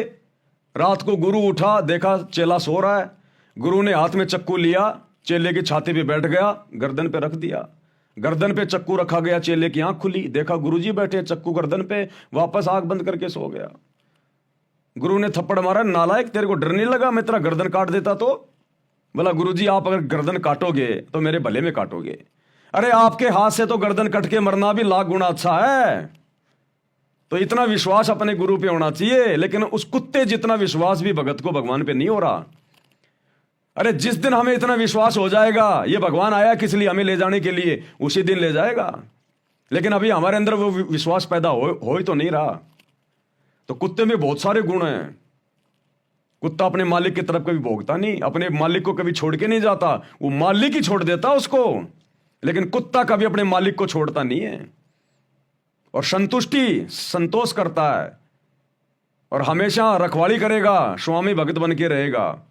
उसकी प्रॉपर्टी के आसपास कोई आने का प्रयास करेगा, भोंकेगा, हो सकता है काट ले। तो हम अगर उस कुत्ते के आधे गुणों को भी अगर अपने जीवन में लेके आ जाएं, आधे गुणों को भी, हमारा बेड़ा पार हो जाए। तो बहुत सारी बातें भाई और बहनों गुरुदेव की रजा से आए थे विशेष संदेश पे चर्चा करने के लिए, लेकिन टाइम हो गया है, 4 बजने वाले हैं। आज परमात्मा ने यही सब कुछ हमारे विश्वास को बढ़ाने के लिए, हमारी दृढ़ता के लिए परमात्मा ने यही सब कुछ आज वीडियो बनवाना था। हम तो परमात्मा के कुत्ते हैं भाई, वो जो इशारा करेगा वही बोलेंगे, इससे ज़्यादा नहीं बोल सकते। तो भाई और बहनों आज का वीडियो यहीं समाप्त करते हैं। रात्रि 8 बजे मुसलमान नहीं समझे ज्ञान कुरान इस पुस्तक के ऊपर वीडियो बन रहे हैं। सभी भाई बहन ज़्यादा से ज़्यादा शेयर करें, ये बहुत इंपॉर्टेंट वीडियो है। ये पूरा वीडियो हमने भी देखने की आवश्यकता है, क्योंकि इस पुस्तक में मुसलमान नहीं समझे ज्ञान कुरान में जितना बढ़िया संदेश मुसलमान भाइयों के लिए है, उससे कहीं ज़्यादा अच्छा संदेश हम भगत भाई बहनों के लिए है कि आप और हमने और कितनी सावधानियां रखनी है, किन किन बातों का ध्यान रखना है। ये बहुत इंपॉर्टेंट वीडियो है। सभी भाई बहन इनको देखें, ज़्यादा से ज़्यादा शेयर करें और अपनी भक्ति, ये सबसे पहले है, ध्यान रखना भाई और बहनों। ये वीडियो देखना दिखाना ये अलग बात है, ये भक्ति हमारा सबसे पहला काम है। अपनी भक्ति को सबसे पहले हम ध्यान में रखें। अपना सुमरण, कम से कम 1 घंटे का सुमरण, 3 समय की आरती, गुरु जी का सत्संग, अपनी 5 यज्ञ, इन चीज़ों को हम प्रतिदिन देखें कि आज मेरे से कुछ रह तो नहीं गया, कुछ छूट तो नहीं गया मेरे से। प्रथम ये है, उसके बाद में बाकी क्रिया है। ये दास समय पे अपनी भक्ति मालिक के आशीर्वाद से थोड़ी बहुत कर लेता है। इस भक्ति के कारण ही मेरे वचन में शक्ति है, जो आप भाई बहन मेरी बातों को मान रहे हो, फॉलो कर रहे हो, या मैं ये सारी बातें बोल पा रहा हूं। नहीं तो मैं भी आप जैसा 2 कोटि का जीव हूं, लेकिन इस भक्ति के कारण है सब कुछ। अगर मैं भक्ति करूं नहीं और आप लोगों को जो है मतलब फोकट में भाषण देता रहूं, कोई नहीं सुनेगा। सुन लोगे लेकिन कोई अपने जीवन में नहीं उतारेगा उनको। आज परमात्मा इस दास से जो भी भक्ति का सत्य संदेशा दिलवाते हैं, आप सभी भाई बहन तुरंत फॉलो कर लेते हो, तुरंत आत्मा उसको कैच कर लेती है। कारण क्या है कि ये इस दास से परमात्मा भक्ति भी करवाता है, और जो संदेशा दिया जा रहा है उस प्रत्येक संदेशे को मैं अपने जीवन में लागू करने का पूरा प्रयास करता हूं। इन पुस्तकों पे गुरुजी क्यों वीडियो बनवा रहे हैं? गुरुजी अपने बेटा बेटियों से वीडियो क्यों नहीं बनवा रहे? उनको तो बहुत ज्यादा ज्ञान है, मेरे से भी ज्यादा ज्ञान है। वो तो बचपन से भगवान के साथ में रहे हैं। ये बड़े बड़े भगत, बड़े बड़े कोऑर्डिनेटर, इनसे क्यों नहीं वीडियो बनवा रहे गुरुजी? अपनी पुस्तकों पे, सत्संगों पे गुरुजी मेरे से वीडियो क्यों बनवा रहे हैं? क्योंकि जो वीडियो बन चुके हैं इन पुस्तकों के ऊपर, और जो जो ज्ञान, जो जो आदेश गुरुदेव का उनमें है, पहले परमात्मा इस दास को उन सभी नियमों में रखते हैं। नहीं तो मैं ये वीडियो बनाने का अधिकारी नहीं हूं, और बना दिया तो मेरी बात कोई मानेगा नहीं। क्योंकि जो क्रिया मैं नहीं करूं और आपको दे रहा हूं, सुना रहा हूं, फिर आप कैसे उस पर यकीन करोगे? तो देख लो गुरुदेव की जितनी भी पुस्तकें हैं, कई हजारों वीडियो बन चुके हैं। इसका मतलब जो भी बात आप लोगों को बोली गई है, प्रत्येक बात पे परमात्मा दास को खरा उतारते हैं। वो सारी चीजें हम फॉलो करके बैठे हैं, तब जाके परमात्मा ने इस दास के मुंह से ये वीडियो बनवाने शुरू किए। नहीं तो परमात्मा किसी ऐसे अनधिकारी से वीडियो नहीं बनवाएंगे। अब मैं तुमसे कहूं कि सुबह की आरती ऐसे करनी चाहिए, वैसे करनी चाहिए, हैं, और मैं खाट में पड़ा पड़ा कर रहा हूं, मोबाइल में कर रहा हूं, घूमते फिरते कर रहा हूं। मजबूरी की बात अलग है कभी कभार, लेकिन वैसे मैं आपको कहता रहूं और मैं खुद में वो मतलब चीजें मैं ना करूं तो आप पे कोई असर नहीं होगा। और इसका जीता जागता प्रमाण है, मैं आपको बता देता हूं। हालांकि वो गलती दास से हुई नहीं है, लेकिन मैंने उसको हल्के में ले लिया। दास ने एक वीडियो बनाया था कि जब भी हम मोबाइल खोलेंगे 2 मंत्र का जाप करेंगे, जब भी हम यूट्यूब चलाएंगे 5 मंत्रों का जाप करेंगे, लेकिन वो दास नहीं कर पाया। आज देख लो कोई भाई बहन नहीं कर रहा होगा उसको फॉलो। अब आपको याद आया होगा कि हाँ भाई हम तो वो कर ही नहीं रहे, क्योंकि मुझे पता इन बातों का। लेकिन दास ने एक बात कही थी, यदि हम सेवा के लिए मोबाइल खोल रहे हैं, हमारे को तुरंत मोबाइल खोलना पड़ रहा है, सेवा के लिए हमारे को तुरंत यूट्यूब को देखना पड़ रहा है, तो वहां मंत्र जाप करने की आवश्यकता नहीं है। यदि ये मन खाली है और बकवाद के लिए अगर यूट्यूब खोलना चाहता है तो हमने वहां मंत्र जाप करने हैं। तो दास का तो 24 घंटे भाई और बहनों सेवा में रहता है सारा सब कुछ, हम बकवाद के लिए नहीं देखते, इसलिए मैं वो नहीं कर पाता। लेकिन फिर भी देख लो, मेरा मकसद भी सही है, लेकिन फिर भी जो मैंने बोला उसके ऊपर मैं नहीं रुक पाया, जिस कारण से आप भाई बहन भी नहीं रुक पाए। तो ये होता है वचन की शक्ति और वचन की वो बर्बादी, ये होता है। इसलिए परमात्मा ने दास को खड़ा किया कि इन पुस्तकों पे जो वीडियो बन रहे हैं ना, परमात्मा पहले मुझे उनके ऊपर खरा उतार रहा है, तब जाके आप भाई बहन ये विश्वास कर पा रहे हो, इन नियमों को मर्यादाओं को अपने जीवन में लागू कर पा रहे हो परमात्मा के आशीर्वाद से। तो दास केवल एक यंत्र है, आप जैसा ही हूं, 2 कोटि का जीव, पत्थर, जड़ बुद्धि प्राणी हूं। हो सकता आप लोगों से भी नीच प्राणी हूं मैं, नीच। आप ये ना सोचना कि पवन दास वीडियो बना रहा है, परमात्मा इतनी दया कर रहे हैं, बहुत अच्छी आत्मा होगी। अरे ये तो सोचो आप, भक्ति मुझे करनी, भक्ति आपको करनी, सतलोक आपको जाना, सतलोक ही मुझे जाना, और मेरे माध्यम से परमात्मा आपके पास में बैठे बैठे वीडियो पहुंचा रहे हैं, बैठे बैठे जानकारियां पहुंचा रहे हैं। अरे मुझे तो कितनी मेहनत करनी पड़ रही है, कितनी कोशिश करनी पड़ रही है। ये वीडियो बनाने के चक्कर में फिर मेरे को जेल जाना पड़ रहा है, मेरे ऊपर मुकदमे हो रहे हैं, धमकियां आ रही हैं, और आप लोगों को बैठे बैठे सारी चीजें मिल रही हैं। तो मालिक की विशेष आत्मा मैं हूं या फिर आप हो? मोक्ष मैंने प्राप्त करना, आपने भी करना, लेकिन उन चीजों को करने के लिए मुझे कितना वो जो मतलब कि संघर्ष करना पड़ रहा है, और आप लोगों को वो चीजें बैठे बैठे मोबाइल में मिल रही हैं। आपको खाली शेयर करना है और मुझे 3-3 घंटे जो है मतलब कि खड़े होकर वीडियो बनाने पड़ रहे हैं, जेल जाना पड़ रहा है, मुकदमे हो रहे हैं। तो मालिक की विशेष आत्मा मैं या फिर आप, जिनको बैठे बैठे परमात्मा हलवा खिला रहा है? पवन दास तो हलवा बना रहा है और आप लोगों को भगवान खिला रहा है। तो विशेष प्यारी आत्मा आप हो परमात्मा की, ना कि पवन दास। इसलिए इस कुत्ते पवन दास के ऊपर कोई आसक्ति करने की जरूरत नहीं है। अपने कर्म मत फोड़ देना कभी जिंदगी में मेरे को विशेष मान के। हाँ, ये तो मन में आ सकता है कि भाई देखो अच्छी आत्मा है, भगवान ने इसके ऊपर देखो कितनी बड़ी दया करी, इसको सेवा बख्शी है। लेकिन सेवा भगवान उसी को बख्शेगा जिसको सेवा की जरूरत है।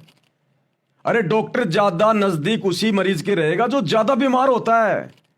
अब दूसरा मरीज सोचे कि ये डॉक्टर तो 24 घंटे उसी के साथ में रहता है, मेरे से तो प्यार ये करता ही नहीं, मेरे पास तो बार बार आता नहीं। अरे गधे, क्यों बुला रहा है डॉक्टर को बार बार अपने पास में? डॉक्टर तो उसके पास ही ठीक है। तो जो ज्यादा मरीज होता है डॉक्टर वहीं तो जाएगा ज्यादा। तो जो ज्यादा भक्तिहीन होगा गुरु उसी को तो ज्यादा सेवा देगा। तो आप भाई बहन इतने भक्तिहीन नहीं है, आप अच्छी आत्मा भगवान की, इसलिए आपको बना बनाया हलवा खाने को मिल रहा है और दास को मेहनत करनी पड़ रही है।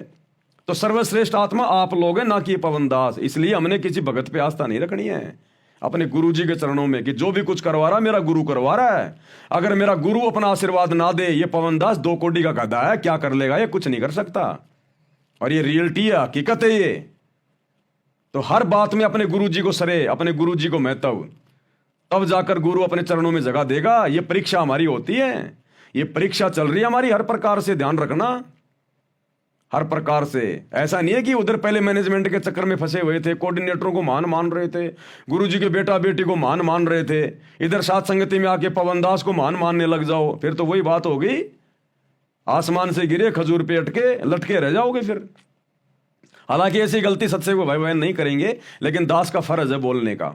दास का फर्ज है कहीं कोई कचरा हो तो अपने दिमाग से निकाल दे। हम सब जीव हैं, हमारी जीव जाति है, हमारी कोई औकात नहीं है।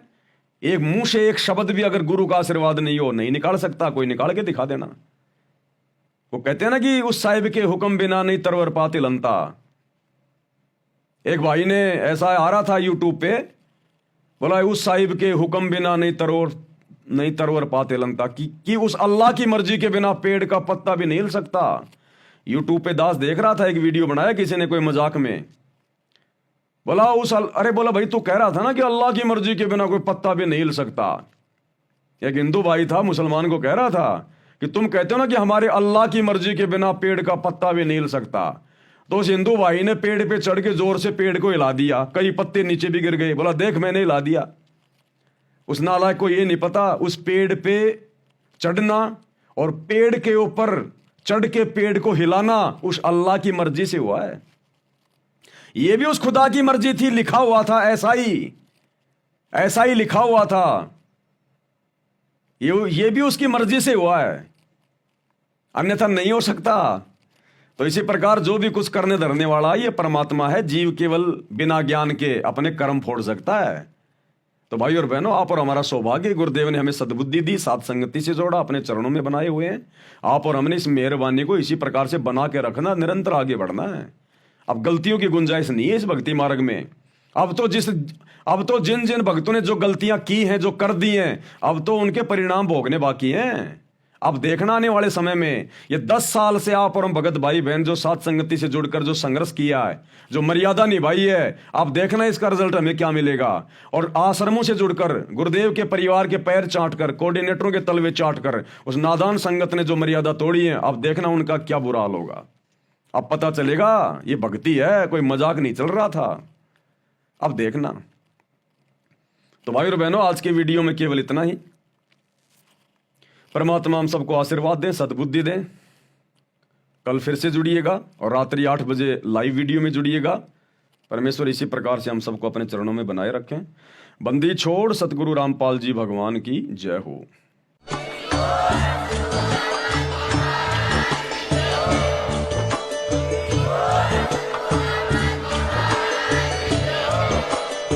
भाई जो गुरु बचन पे डट के कट गे फंद 84 के, कट गे फंद 84 के, कट गे फंद 84 के।